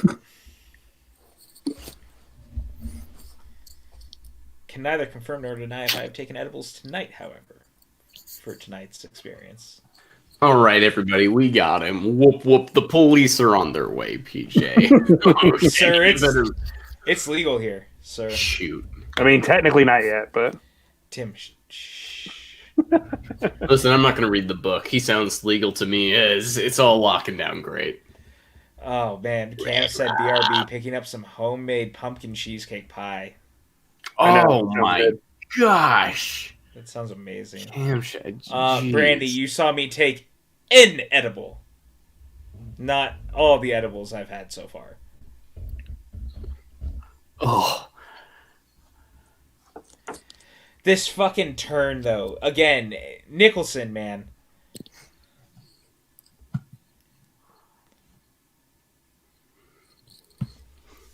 I just watched this performance, and I can't imagine poor Shelley Duvall having to actually, like, see this play out. Because Kubrick was already being so harsh on set. And I wonder, honestly, too, if she didn't think that, like, did she not know Jack was always going to go as hard as he did in the movie? Like, was that never fully explained to her on purpose? I see you, Sean. I see you. It's a hard thing to, to predict because Kubrick is known for his 100 takes. Similar to Fincher, yeah. Yeah, but like Jack Nicholson seems like such an instinctive actor that like where's the balance there of like do you do 100 takes of because the staircase scene that's coming up like they supposedly did like 99 times like right. It maybe like you just get to a raw point where it just comes back and it's like too emotional to deal with. Sure.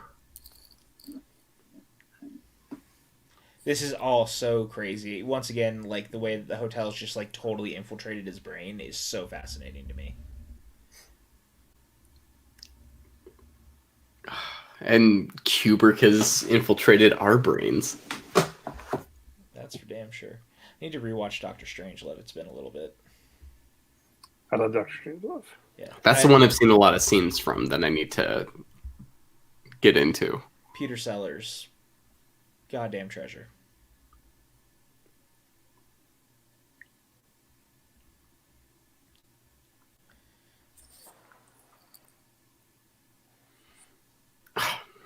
People have the best haircuts. The way he said that. Well, look, sir, I'm not trying to cause trouble, but he's saying it so polite and so nice. He just wants to make sure he's not disrupting anybody.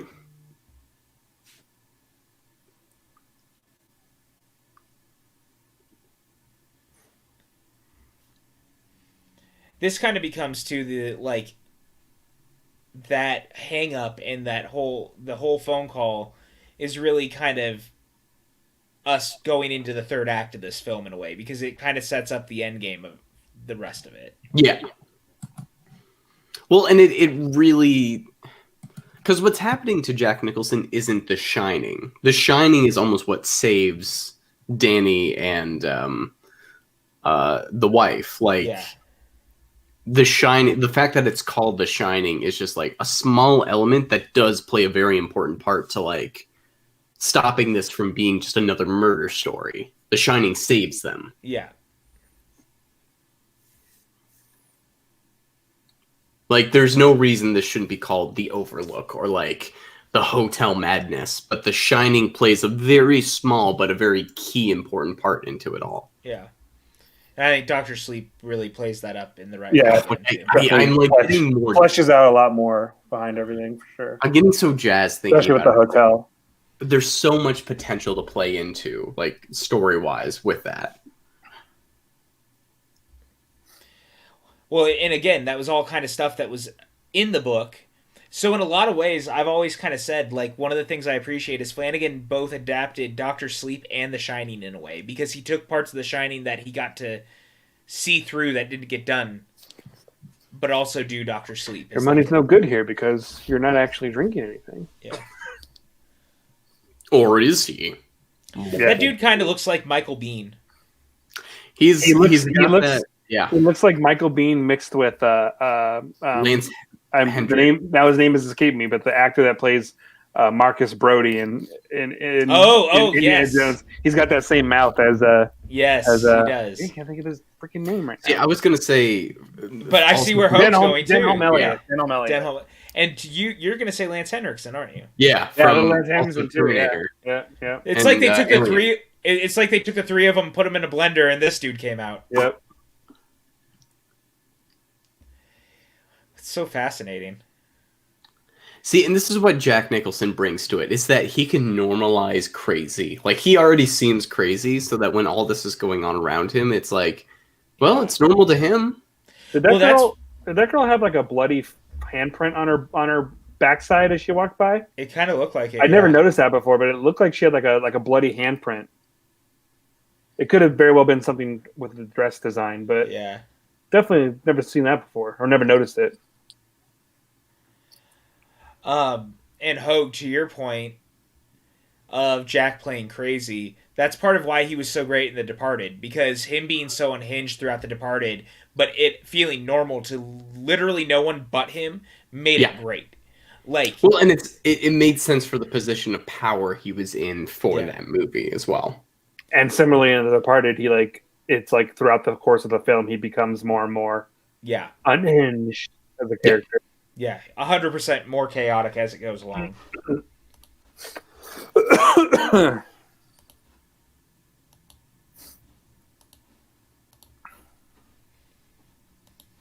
And this bathroom scene is such the film school of like, the use of color in framing is so intentional and has so many thematic meanings, where it's like, maybe it does, but it could also just be like a really just like well-made scene out of a really well-made movie. But like, everything that's thrown onto this and everything that's thrown onto like this movie isn't overblown. Yeah, but and real quick, the fact that this is Grady, by the way, is so interesting. And when he starts to be like, "Wait, what? You're Grady?" That actor, he's been in stuff. Who was he? Chris asked, road trip movie with two Stephen King. You're going on. Is it a road trip movie that we're making? A road trip movie with two Stephen King characters. Who would your characters be? The main guy from Misery and Andy Dufresne, because I feel like they'd have stories to tell about their experiences with each other. That's right. This is really funny. Hold on, I'm gonna answer in a second. But the guy that plays Grady was the British officer in Temple of Doom. Oh yes, he 100% was. Okay. To answer that question, I thought of a morbid one. It would be David Drayton, which is Tom Jane's character in The Mist, and the dad from Pet Sematary. Oh God, that is morbid. Jesus. He'd be like, let me tell you about my last car ride. Mine would be Richie Tozier or Tozier from It, but preferably the Bill Hader one, Mm-hmm. with John Cusack from 1408 as Mike Enslin. Because I think that there's chaos waiting to happen. Another one. Let's get Jack Torrance and Annie Wilkes in a car together. Yes. And see how many people. I mean, she likes writers. That's true. He's crazy. Might be a match made in heaven or hell. It's weird seeing full bodies like in a frame. Like that's what Stanley Kubrick does. He has such a tall frame for such an old film, and it like is unsettling. Yeah. Because the truth is we don't see full bodies all the time in movies. Like, no, you don't. And so it always is a little weird when you actually see it. Like it never feels natural. Like I don't know. That actor was also Alex DeLarge's father in Clockwork Orange. Oh, that makes sense. Which I also remember that too. Which out of the two movies I've seen of Kubrick, this and that, I do like Clockwork Orange a bit more than this. I had a weird obsession with Clockwork Orange in college. I was just kind of fascinated by it. It's very obviously dark and deals with a lot of disturbing stuff, but I was just kind of fascinated by it. And I love the soundtrack, but the director of Good Guy with a Gun, which I acted in, like had me watch it for the film. I was like, oh, this is great. This is like, this film is incredible. Yeah. Yeah, I'm not the biggest fan of the movie, but I think it's incredibly well made. Mm-hmm.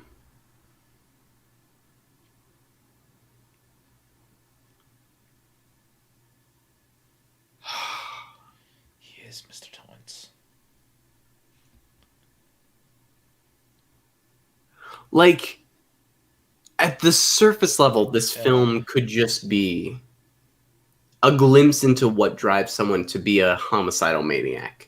100%. Remove all of the like magical stuff, all the telekinesis stuff. Like, if this was just somebody going crazy and this is what it looked like inside their head, it still plays as a movie.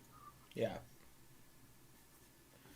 Hey, The Shining. That's what we're talking about. Mike says that Annie Wilkins is a character I imagine having a YouTube channel complaining about pop culture. Mm-hmm. I similarly also see her having like an alt-right account. Annie Wilkes. Let's just say no. I'm not going to say that. Never mind. I just said alt-right. That's where I stopped. I mean, I was going to say Annie Wilkes would be a person who complains about The Last Jedi. Oh God, she probably would be. No offense if you complain about The Last Jedi, but Oh, don't worry, you're among people who really she'd like be it. one of the, I know who I'm amongst, but in the chat, I know that in the chat there's people that do like it too, but I'm not sure about everyone's opinions. But she'd be like, you know, coming at Ryan Johnson hard because of what he did to the characters and stuff. You don't do that to cockadoodle Luke Skywalker. This whole like thing where he's like, it's the mother. She's Too far. What he's doing with his face is like he has to know that like this feels weird. Brandy said she'd never watch The Last Jedi. Quite true. To be fair, I'll say Annie Wilkes could appear on either sides of the fandom. Let's say that. Mm-hmm. Yeah.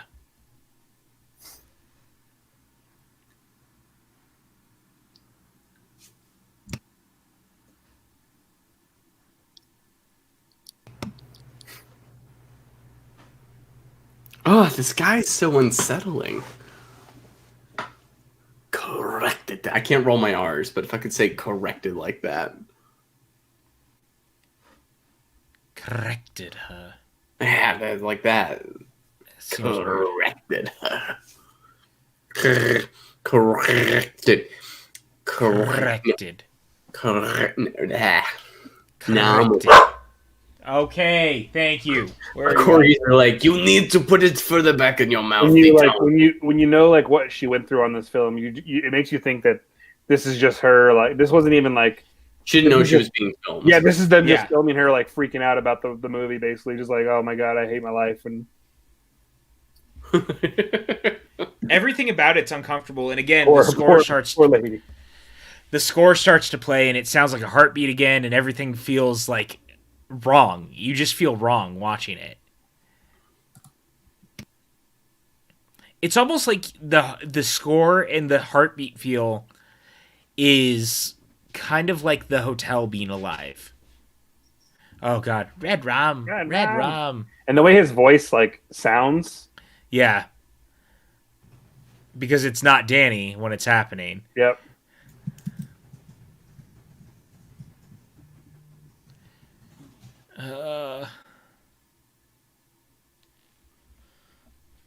It's so, and that look, like that off, he's looking off in the distance at something that he's looking through her.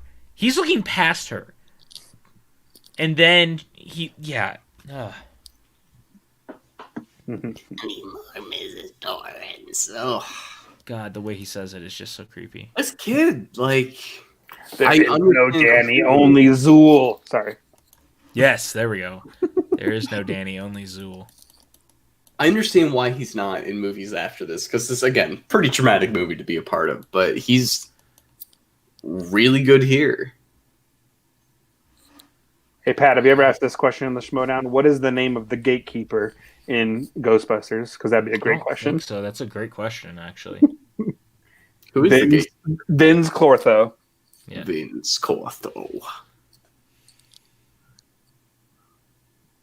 It's also just imagine it from her perspective of like, my husband seems like homicidal. My kid is doing this, which is weird, and I don't like it. Like, well, not just doing this. He's also saying my kid is gone. Like, my kid is staring at me and saying my kid is not here. Yeah, like, this ain't good. We don't like this. This is bad. Like, she's having a bad night. Actually, now that I think about it, What makes you say that, Chris? Vince Clortho is actually the keymaster. I want to straighten that out. I do know my Ghostbusters knowledge. Yeah, Vince Clortho is the keymaster. Chris, like, what's indicating that? It doesn't feel like anything's different. Some people forget that I'm pretty much the same no matter what because I'm already laid back, and so then my conversations are pretty much identical, except, I don't know, maybe more heightened. We'll find out. Chris will give us an answer. Like the heartbeat thumping sound, and the sound is reminds me a lot of like Jaws. Yeah, 100%. Which I always think of this, The Shining, as an early 70s movie, but it is early 80s, which, like... Yeah, 81. But it feels more classic than that.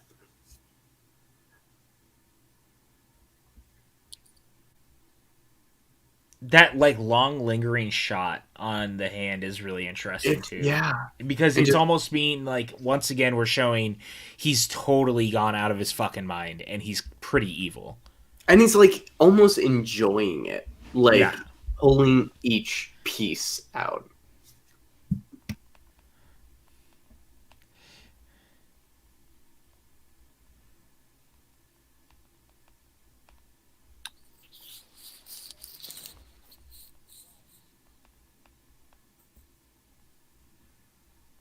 Who has an actual red phone in their house? Come on. I had I had an orange phone when I was growing up.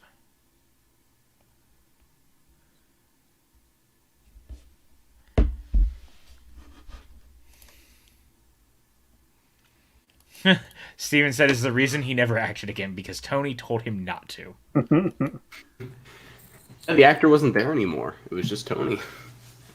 Oh, apparently Brandy says that the kid actually has a small cameo in Dr. Sleep. Oh. Interesting. Reefism wants Tim to know you have a lovely... No, they're referencing Ghostbusters. I know. What a lovely singing voice you have. Oh, Zuli, you old nut, you. Chris, your Shining is telling you. All right. Chris, you also spelled Shining wrong. Come on now. You didn't really go after the people in the chat like that. You come back, you're here for a fucking day, and you just start acting like you're hot shit again. PJ, we have standards, and if people are going to be here and want to, like, commentate on our commentary, they better step up to our level, because none of us are going to spell anything wrong. That's for darn tootin'. Not this snake. This snake is a cup. What? Craig Ferguson. What did you say? It was perfect because you got very confused. I got very confused, but it made sense at some point. Durkins. Gonna get some gas at Durkins. What Stephen King property does Sam Raimi have a cameo in? Because he makes a cameo as like a gas station attendant in a really winter place. It may be the TV version of The Shining. Here, I'll look it up. Chris says I got no time for spell check. That's right. Apparently he has a cameo in the live-action Jungle Book. Weird. Wait, like the Jon Favreau one. How? He plays the giant squirrel. Don't know where that shows up. That's what Google is telling me.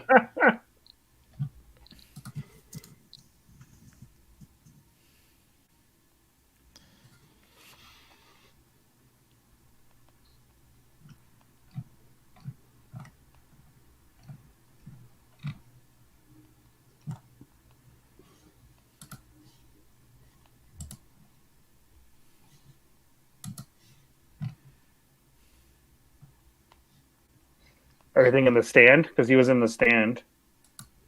That could be it. He's in the, yep, that's, just found that. Yeah. Yeah.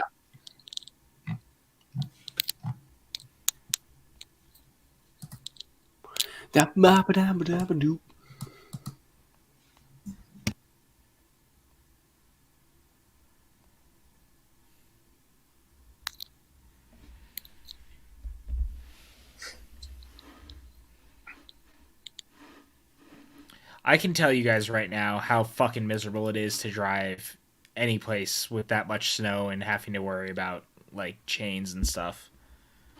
It's never fun. I was working on a movie for a month in Kentucky, and it was like in the middle of the winter, and the producer had me drive her home every night because I knew how to drive over like black ice and through snow, just because nobody else wanted to do it, because it is just, if you don't grow up in it, it's a horror movie in and of itself. Like, that's terrifying.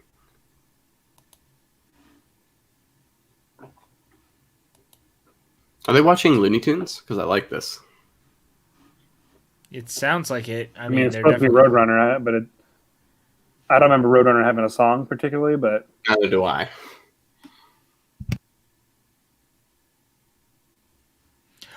Mike can confirm, as I've walked through New York City in like very like 10 degree, 8 degree weather before, going from bar to bar. As someone who's lived in upstate New York, yes, the snow is not worth it. Were they really the same year? That's very interesting. I'll have to look into that. Come on, Danny, snap out of it. If only it were so easy to snap out of this. But The Shining's like real screwed up right now. It's got him broken.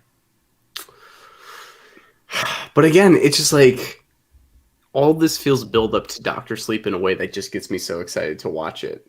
Whereas before, this just felt like its own movie where I'm like, no, there's something past this, which... Well, I think that's the beauty of Doctor Sleep, and I mean, again, not because we're watching it on Monday, but like the beauty of it truly is the way she so slowly takes the baseball bat. By the way, like she's scared that if he turns or something, or maybe she's gonna have to use it on him because everything else is already screwed up as it is. But I think that's the beauty of Doctor Sleep, that Doctor Sleep lends itself to needing to exist. That is what's so important to me. Like, it feels a need to exist, whereas they could have just made a movie, you know? Yeah. I mean, that's, you know, and I'll defend this to the day I die. For anybody who, like, hates The Last of Us 2, a game I adore, like, that's a game you start playing, you're like, oh, this is a story that, like, is inevitable. Like, this is a story that, like, everyone, like, saw the sequel come out, and they're like, why does that game need a sequel? And it's like, you see the story that plays out, and you're like, oh, if this was unaddressed, it would feel weird, versus the story that exists, which feels justified.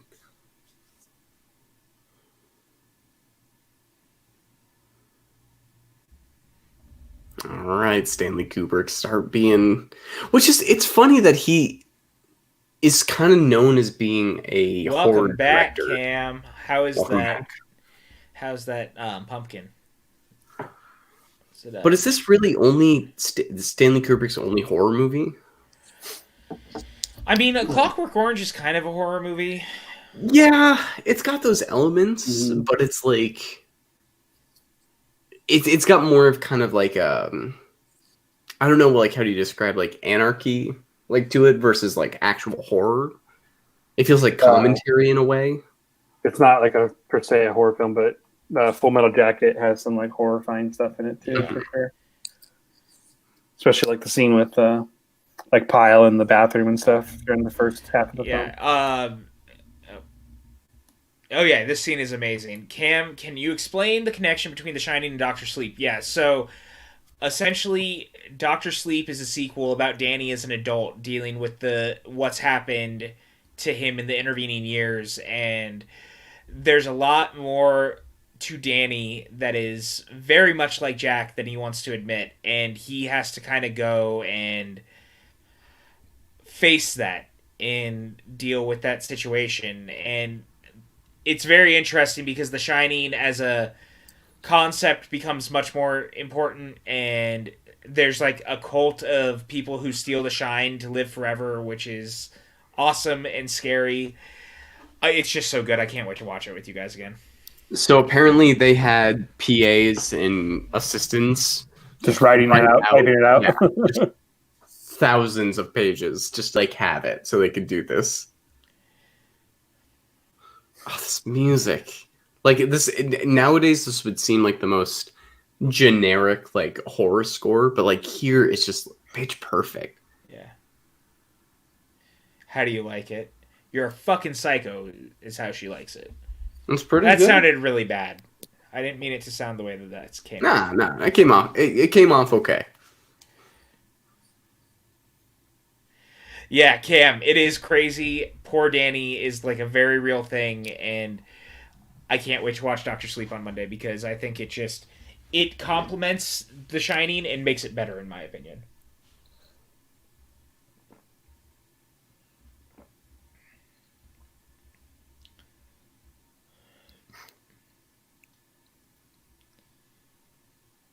Oh my god, imagine doing this scene over and over and over again. But you can tell how it like gets them to this place to be this live wire, like this kind of like I don't know what you want anymore. I'm just kind of like crazy.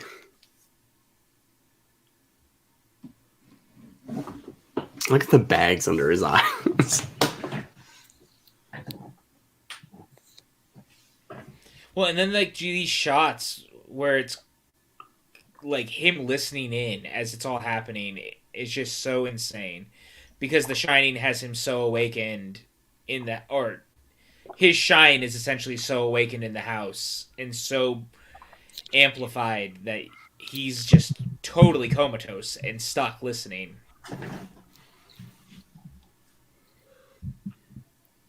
This just like the shots of the blood.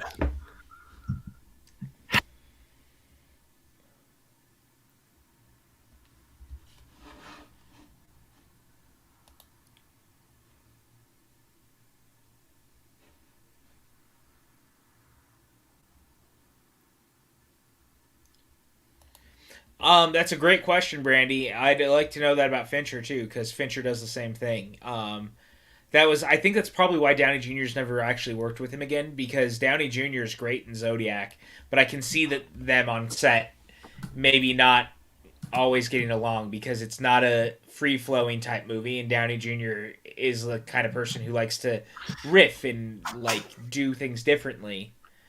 Which I think David Fincher gets mistaken as too clinical of a director because every interview with him, he very much talks about like, I'm just trying to give actors the ability to try everything. No, I'm not disagreeing with you. I'm not like, that's not me being like he's a hard, but totally. You know what I'm saying. Like, yeah, I think with Downey Jr., he's very instinctual of like, take 3, like seems like a good one that, I riffed, I tried it worked out. Whereas David Fincher is like, no, I want everything. Give me all you've got. We need to do Zodiac on here eventually too. I love that movie. Zodiac, yeah, my favorite Fincher for sure. Social Network is my favorite. Like that's the movie that inspired me to be a director. Like the Zodiac, like Pat, is in my top 10 films. Yeah. That Tim and I were the two who were like, yes, it's on our top 10. Which it might be his best, but the shot in Social Network where Jesse Eisenberg throws the beer at the camera and it shatters, yeah, broke my brain. Because I was like, you can't do that in a movie. And he just did it. Like, you can't just do that.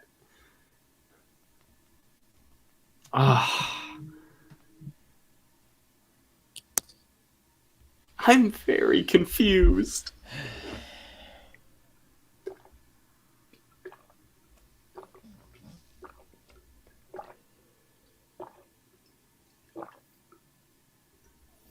Did Jack and Shelley ever work together again? I'm not even sure. I don't think so.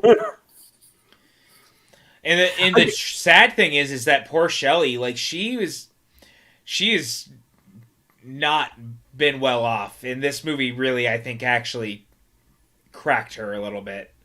Yeah.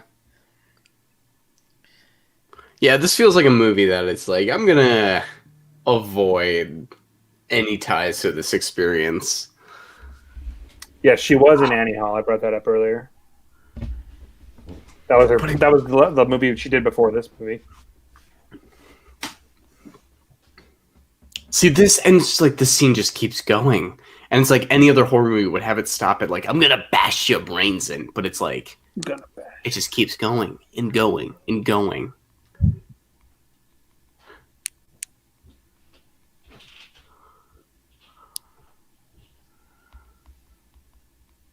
What he does with his tongue, I don't like.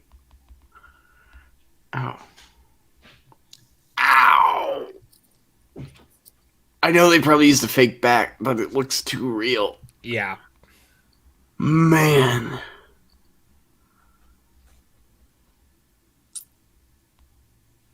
Oh.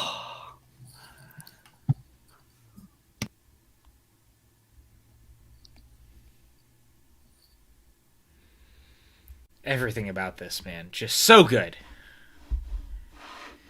Yeah, that's a great question. Did Shelley and Jack ever speak again after this? Yeah. Even like,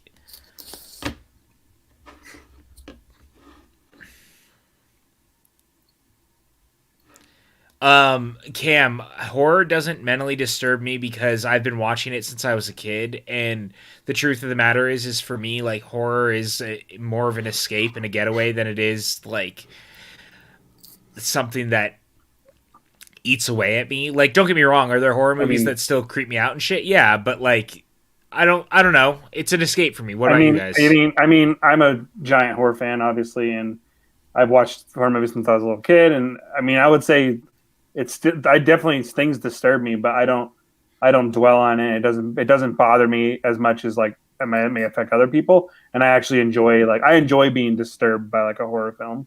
Yeah, that's in a weird masochistic way, I guess, you know.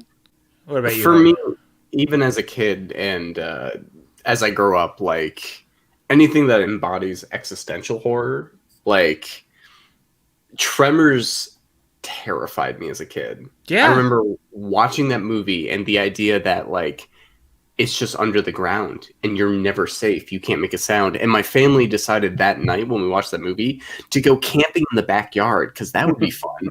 And I literally shit my pants because I couldn't handle the idea of laying on the ground. This shot's so simple too, and it's great. Totally. And it's like as I grow older, like what embodies that further is like body horror of like the really psychological kind of like something inside you cannot change, but it's going to change you. Like, but then also something like The Babadook, which is like the embodiment of grief. Like, I love just existential horror in that way. On top of slasher movies, I love like monster movies and all that, but like psychological stuff, that's what gets to me. Give me Midsummer all day. Yeah, that's PJ and I were talking about that before. Yeah, you got the. Yeah, but definitely watch like Maxwell said. I would agree. I think probably watch the theatrical first, maybe. I don't know. Mm-hmm. I actually haven't seen the director's cut, but I love Midsummer so much. But I rewatched the remake of The Blob, which is just like great. For me, that's the idea of like a horrific death. Imagine being like dissolved alive, Yeah. but it is a monster, so it's fun, but it's also terrifying, the concept of it. Like, that's the perfect combination.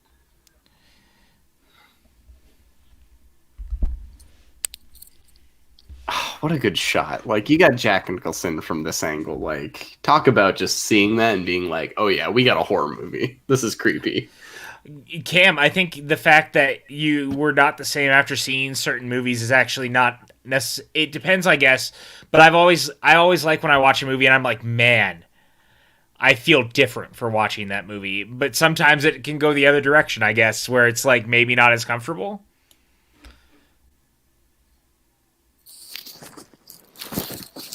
God, that shot underneath is just so great. creepy, and like watching Nicholson just. And this, the sound right there, kind of reminds me of Indiana Jones and the Temple of Doom when they're in the pit with all the spiders and scorpions. We are going to die. Just like the spike coming down against his hat. I'm like, oh, and then this, like the blizzard imagery. And there's no sound is so effective. Just music.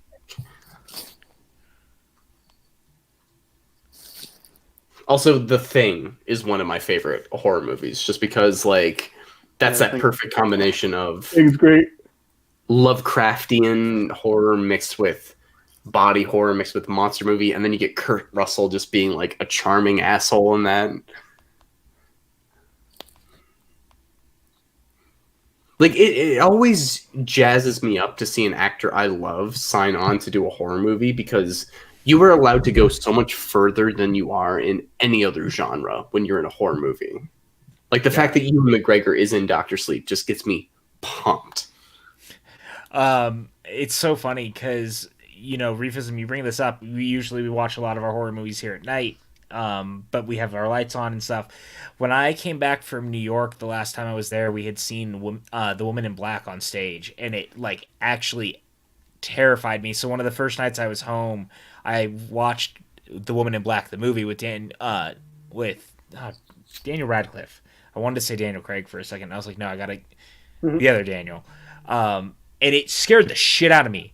Like, more than it ever had, watching it at night, lights off in the whole house. That movie is eerie as fuck. I miss Gothic Hammer horror movies. Boom. We need more. That's why you need to watch Bly Manor. Yeah, I need to see Haunting of Hill House and Bly Manor. Bly Manor is my favorite thing Mike Flanagan's done. I love it so much.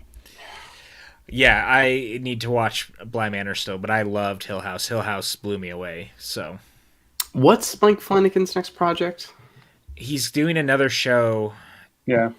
On Netflix, I think, and then he lost a movie at WB. It was that Stephen King adaptation he was trying to do. Right. Yeah, I remember reading about that. Yeah. They got that Kool-Aid and Country Time back there still too. Nilla wafers. Let's find all the different food. He did Gerald's Game. I need to watch that as well. Gerald's Game is great. Hush is great. If you haven't seen Hush is great. Good. Yeah, Ouija, Origin of Evil is surprisingly great. I need to watch Oculus. Yes, Midnight Mass. Thank you, Mike. Yeah, Oculus is good. Karen Gillan's great in that movie. How did I meet Maxwell? Maxwell and I met on Twitter, of all things. And we, like, randomly by happenstance started talking over Twitter because of our love for movies and stuff. And then eventually I was in New York and we met up, and it felt like we had known each other for an entire lifetime, and it never went away, and we've been friends ever since. Like, I mean, there's few people in the world that I love as much as I love Maxwell. So the two people on screen count, I guess. Well, at least one of them. Howdy. Hi, Tim. Oh. Huh? Just kidding, Hogue. That's fine. I know my Just place kidding. in this universe. I've actually never seen Barry Lyndon. That's like, I think, one of the Kubrick films I haven't seen. It's good. Yes, Brandy, we all heart Maxwell, as we should. It is like in terms of movies that never happened. I am so kind of upset that Stanley Kubrick never got his Napoleon movie, which apparently was his like Yeah. magnum opus he wanted to make for the longest time, because that kind of character under that director, yeah. I would have been curious, to say the least. This shot right here is so, like, even outside, for whatever reason, it looks unsettling. Yeah. Everything about this movie is fucking unsettling. That's the best way to describe it. It's the definition of atmospheric, of like, it just everything feels all encompassing. How are trees that big? Yeah. Or how are our cars that small? Yeah. Snow is that oppressive, and Yeah, like, and again, the score goes a long way.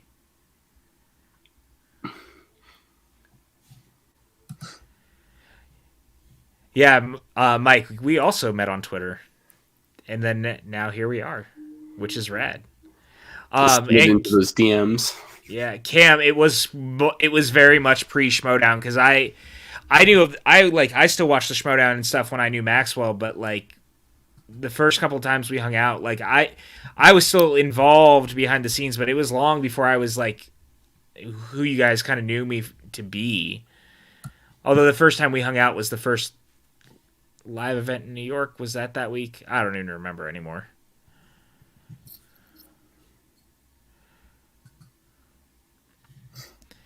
It's just so fucking creepy. Small children are scary. I just need to throw that out there. It's part of the reason that I want to have kids, but also I get terrified thinking about having kids, because what if I wake up and one of them is sitting next to me with a knife saying red rum over and over and over again? It just seems like too much work. Just seems like just anything could go wrong.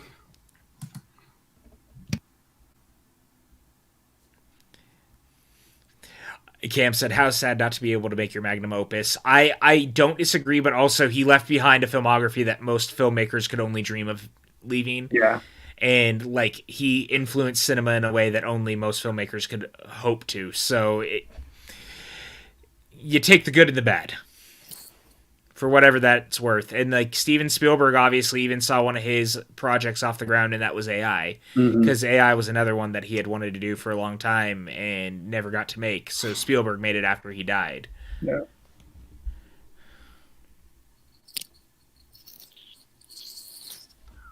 Red rum. Gosh. It's just, he's one of those directors that you can just see a frame and get that it's him. Yeah. Like, you get why the definition of auteur exists, because no movie feels like this.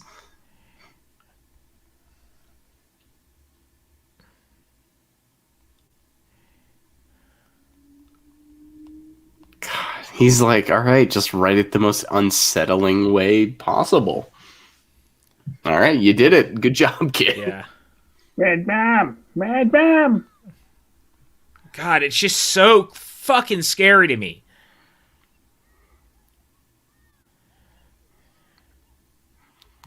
Knock it off, kid. I'm not buying it. Oh,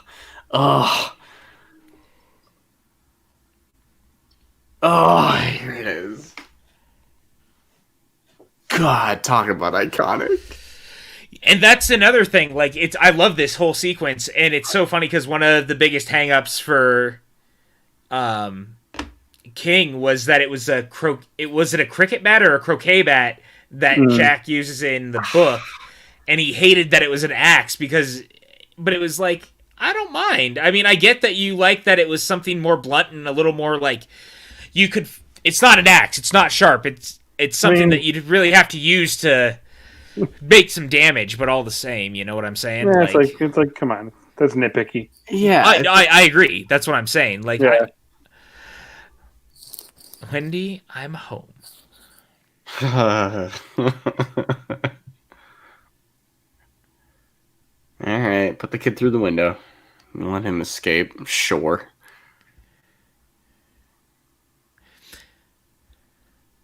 I'm just like, the image of that hill up to the window is unsettling. Yeah, 100%. And even like the fact that this whole thing, she's kind of getting stuck now. Like, Danny fit through the window, but she's not fitting through the window, and I'm like, stuck. There's a chaos to this. God, it's just so good, man.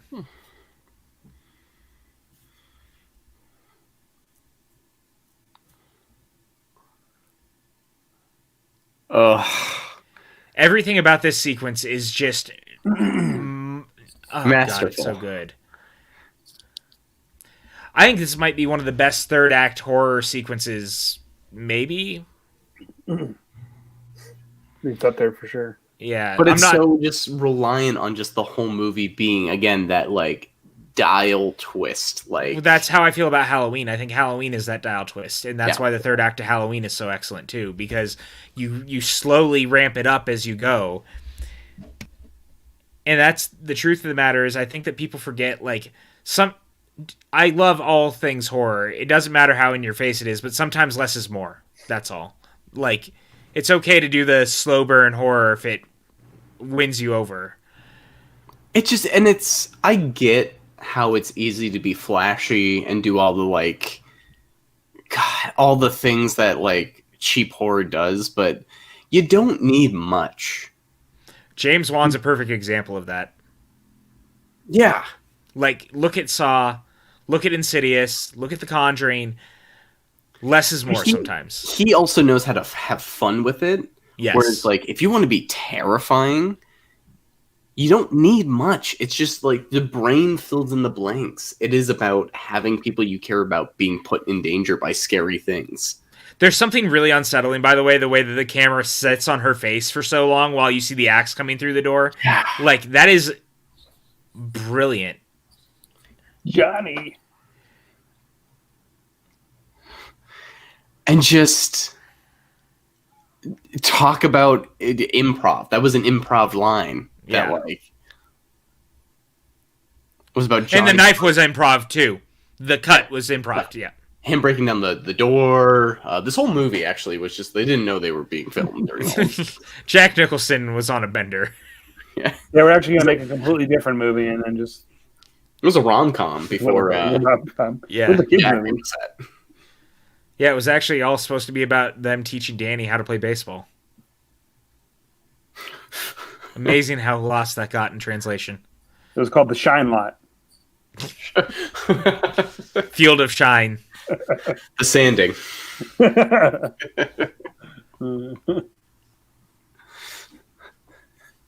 that's Kubrick. He knows, like, hey, we got a story here. We just got to keep rolling with it. I don't know. Jack's going a little crazy. Let's see. He's seeing ghosts or something. I don't know. We'll put other actors in the scene later. Let's just film him.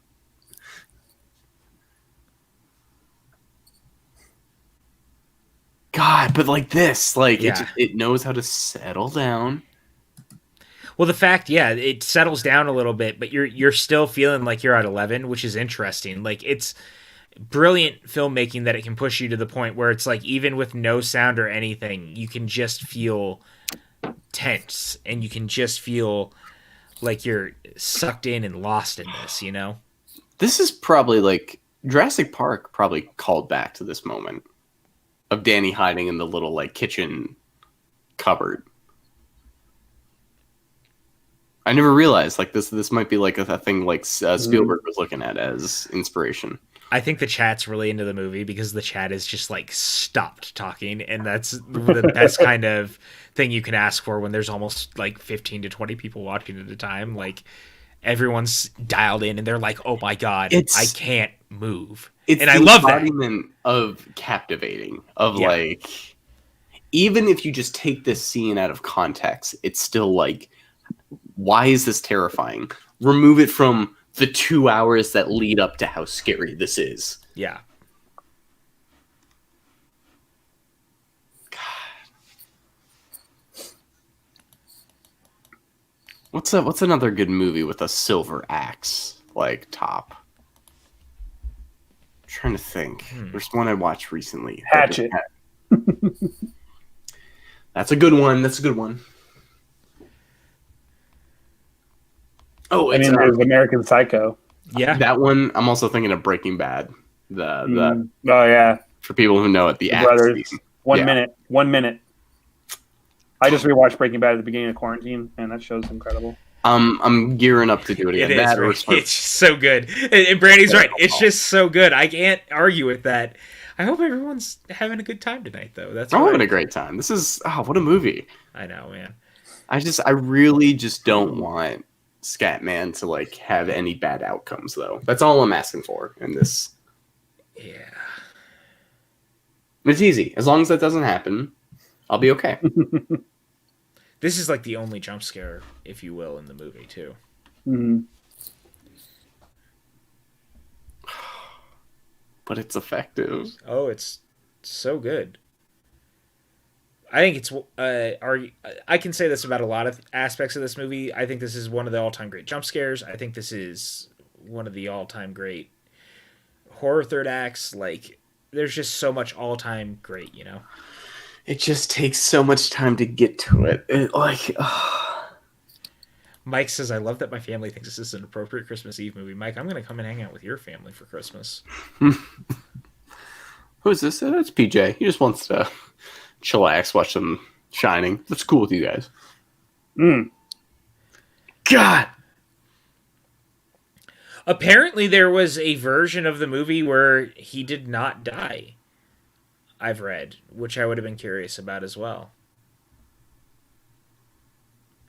The voices that you hear in the music now, like these, it feels ethereal and creepy and scary. And this right here, his limp and just, you know.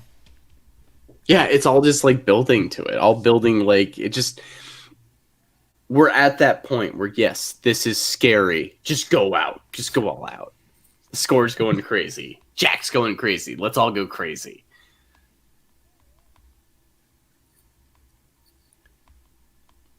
Shelley Duvall has gone crazy making this movie. Let's just film her.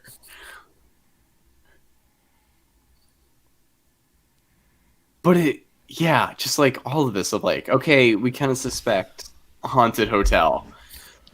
Let's just have fun with that right now.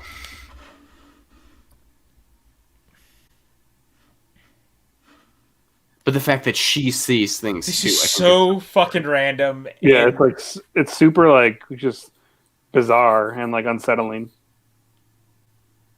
God. Well, especially that zoom in on it too, while she's like panicking. You're like, what the fuck is happening? Like, it's like, what is that? Oh, that's what that is. Ugh.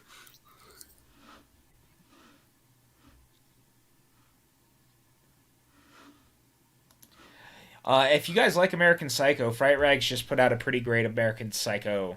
Was it Fright Rags? No, it was Cavity Color. Cavity Color put out a really great line of American Psycho shirts. I'm really considering getting one, but with also the world events around us, I've also been like, maybe I shouldn't get it. And I have never been a big American Psycho fan. I should probably rewatch it. I've just never really been into it. It's the Huey Lewis for me more than anything, if I'm honest. PJ, I read the book. PJ thing you've ever said. I remember when the book came out. It was like all the rage. Yeah. Well, it's similar to Lewis in American Psycho that really like I latch on to. It's hip to be square. Why are you so surprised that that's what I would do? Just because it's just. It is just me we're talking about. Just like it's a great moment in that movie, but it's like a moment, like versus the whole movie. It's really the Huey Lewis aspect that does it for me.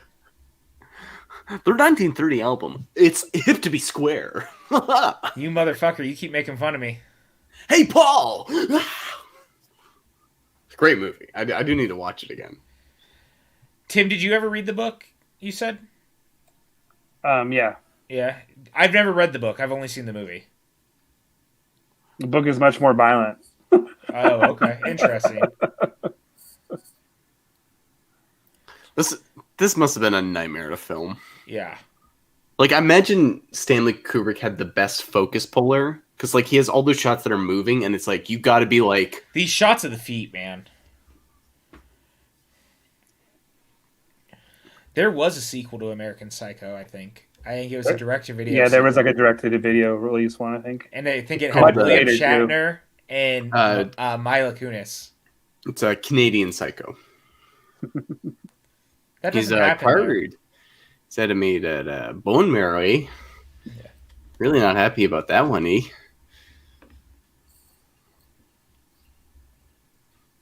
Oh no. Shelley Duvall has a really good like. I literally just wear shirts that are horror movies and bands and channel shirts for the most part now. Ah. Ugh. She has a good like staring into the face of horror like look about her. Yeah. I keep wondering again, like how much of it did she know, and how much of it was like Stanley Kubrick put a dude who looked like he was dead after he had already like freaked her out. Yeah, action. You know what I'm Go. saying? Yeah. Yeah. Oh. I get that it's different than your book, but how can Stephen King not see this and go like, this is terrifying? Like this is.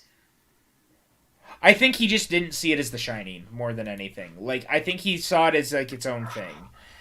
And look, it's his creation, and he can feel that way. It doesn't mean we have to agree. Yeah, I mean, it's got to be harder for the creator of the thing to like have feelings about something.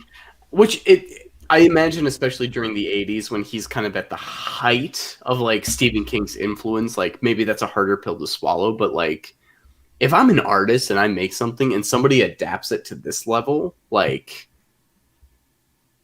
I got to, like, I would just have so much appreciation of, like, look what you made out of what I made. Yeah.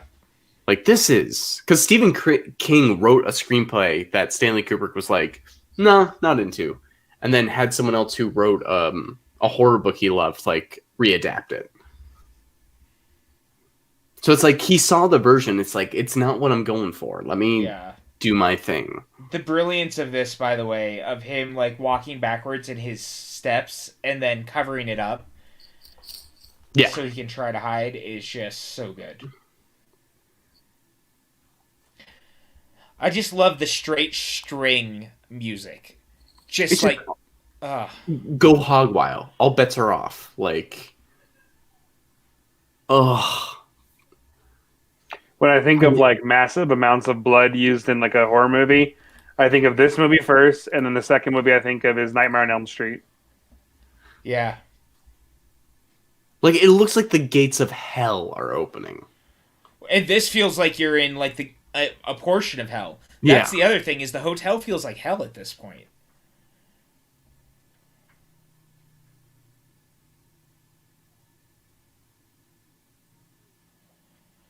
Everything about this is just so brilliant. It's just masterful. Like, this is...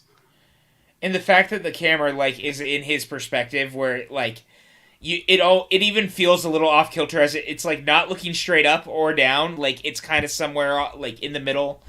God,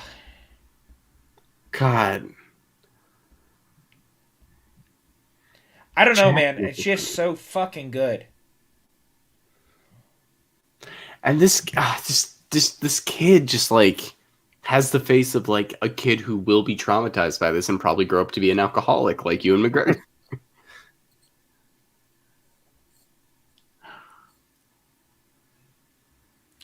It bums me out that Dr. Sleep did as like so poorly at the box office, because I would have loved to see more. But it's definitely got the reputation of one of those movies that like even if it underperformed, like studios recognize that like you kind of made an impossible movie. Like we still trust you to like. It's only grown in like word of mouth. Like everybody admits that Dr. Sleep is much better than it has any right to be because of him. Well, the bummer is he wanted to do another movie. He wanted to do one about Doc, and I was like so into this idea of him doing a movie about Doc. Or Dick Halloran. Mm-hmm. Sorry. Don't be sorry. He made a movie about Doc. Then he was going to make one about Catman Scruther's character. Which is like, you know, I trusted him to do it, man. No, totally. But Blythe Manor was a hit. Like, just give him a little more credibility. It's like, hey, if Dr. Sleep continues just to be like the kind of like classic that everyone's saying it is, give us a few years. We might like reapproach that. Yeah. I definitely... oh, go ahead. I was just saying, Mike Flanagan's like name is only going to grow like going forward. I straight up think this movie is a masterpiece. Doctor Sleep, and we'll talk all about it. To be honest with you, Mike, do you think Doctor Sleep had a bad release date, or was it DOA no matter where it landed on the calendar? I think it was unfortunately always DOA, which is just because the other thing is we forget The Shining was not like well received or like a huge hit when it came out either. It was over the years it became more popular, and I think Doctor Sleep is following that same thing. It was the same problem Blade Runner 2049 had. It's like that movie's great, but that's a hard movie to kind of like break into like modern audience sensibilities. Well, nowadays. Cam, you should get to know Mike Flanagan because he's absolutely an auteur. That's what I'm saying. Horror auteur, but auteur nonetheless. Oh, Jack, you fool. Man, Scatman, I feel bad. Just this like last lingering part of him of like wandering through there screaming is just so good.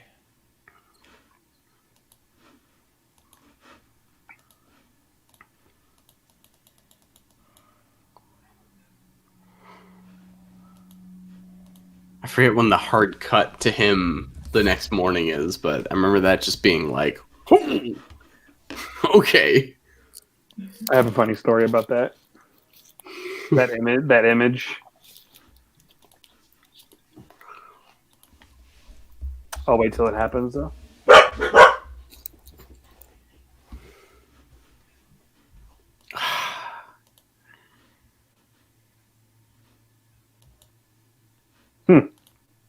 So good.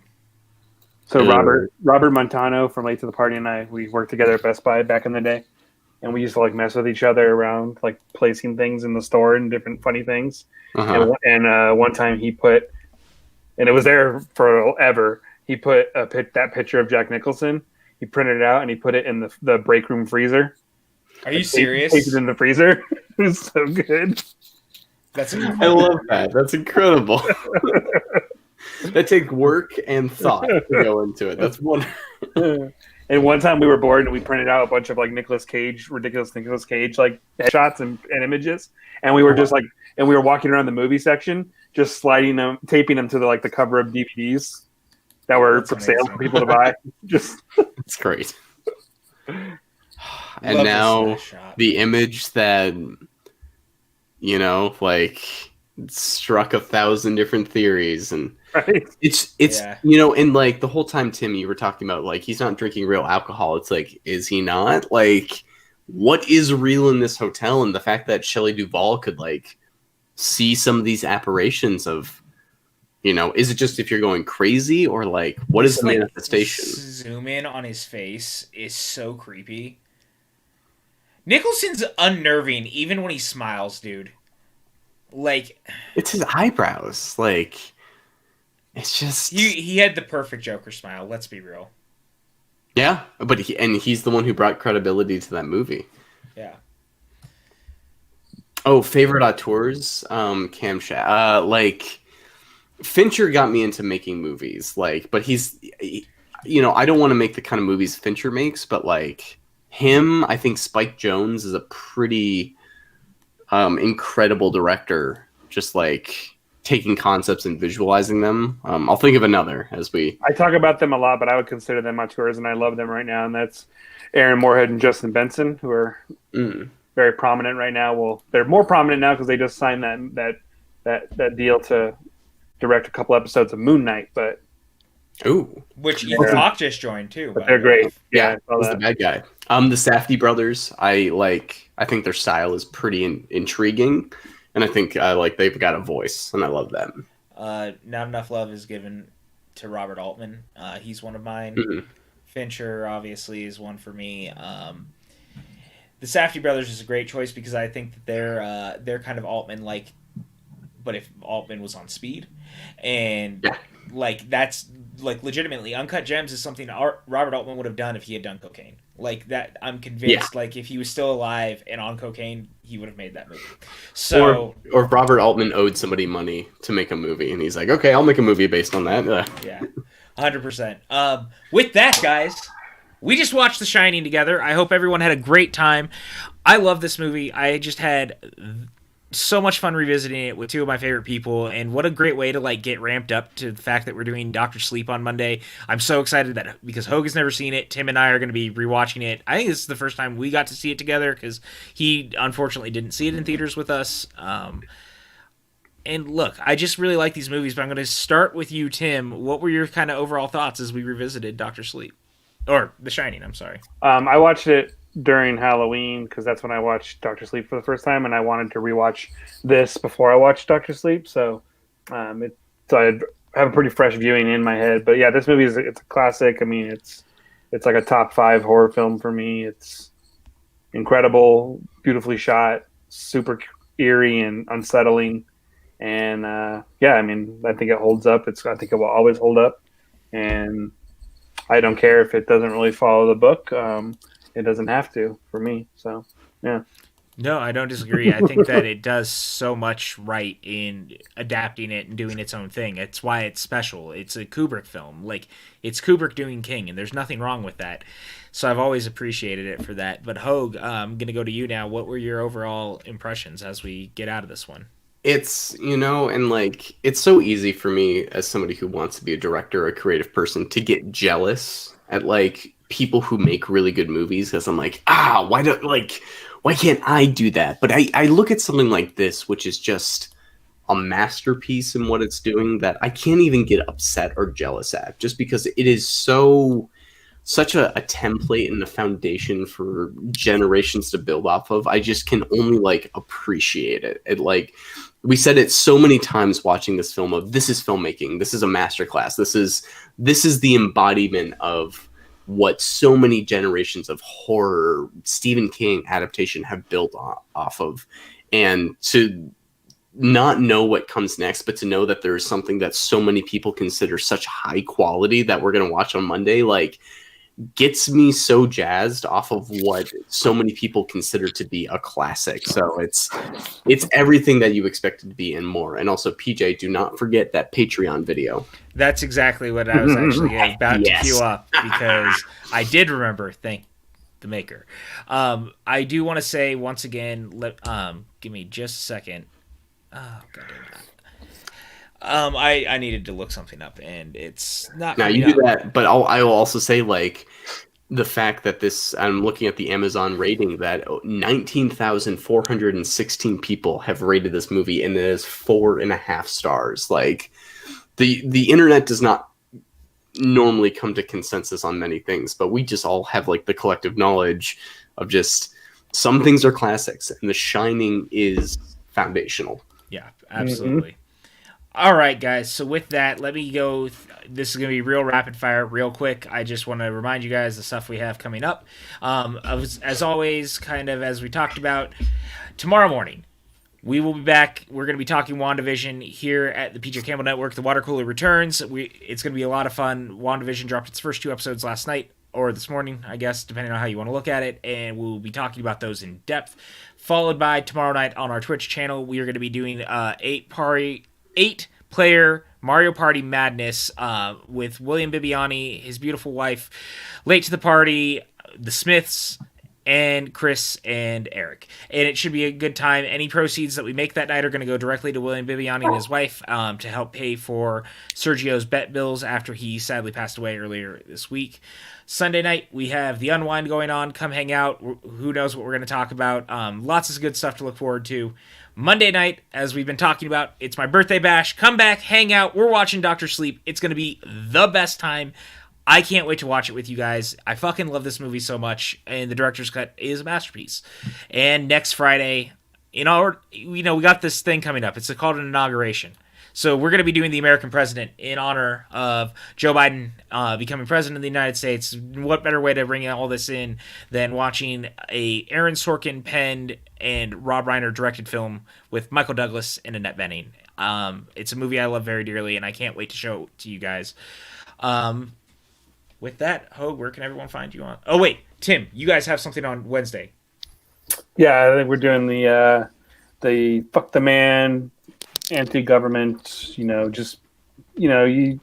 want to get political in your music. We got it for you. So we're doing a impromptu added to the playlist. Suddenly soundtracks. Maxwell, myself, and David B, and potentially someone else.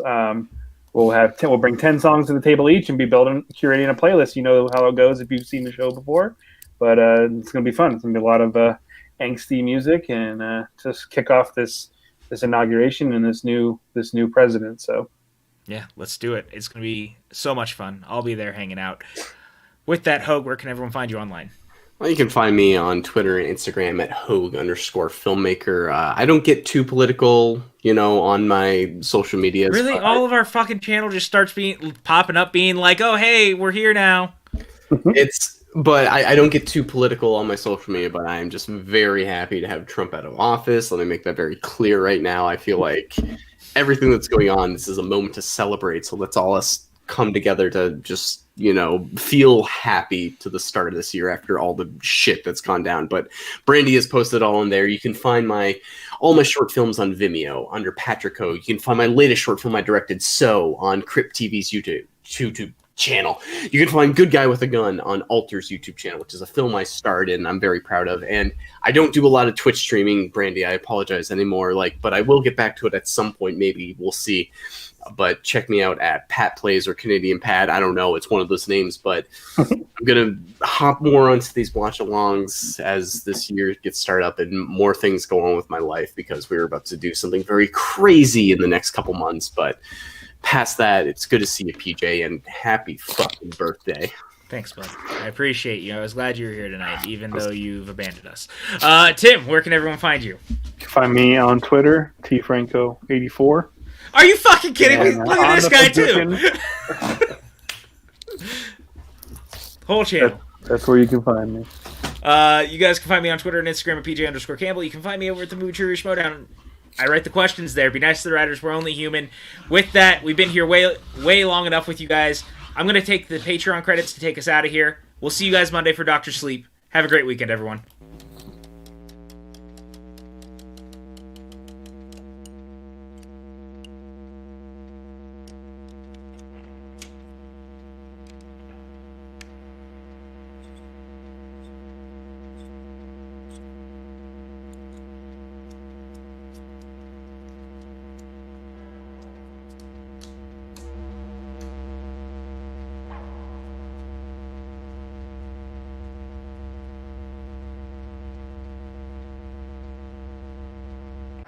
I'm singing in the rain, just singing in the rain.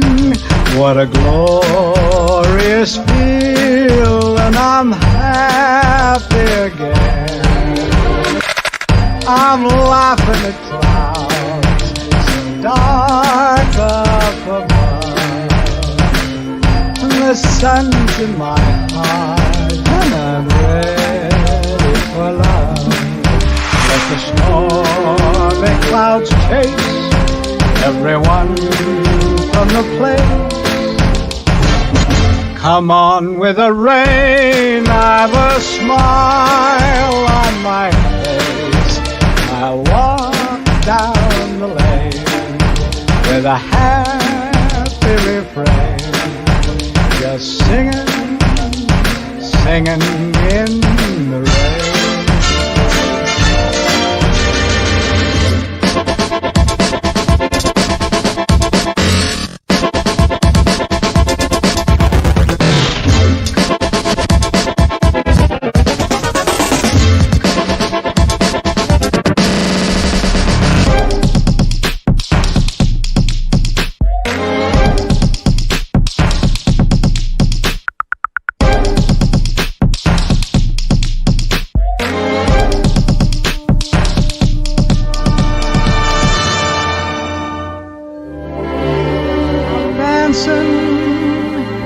Singing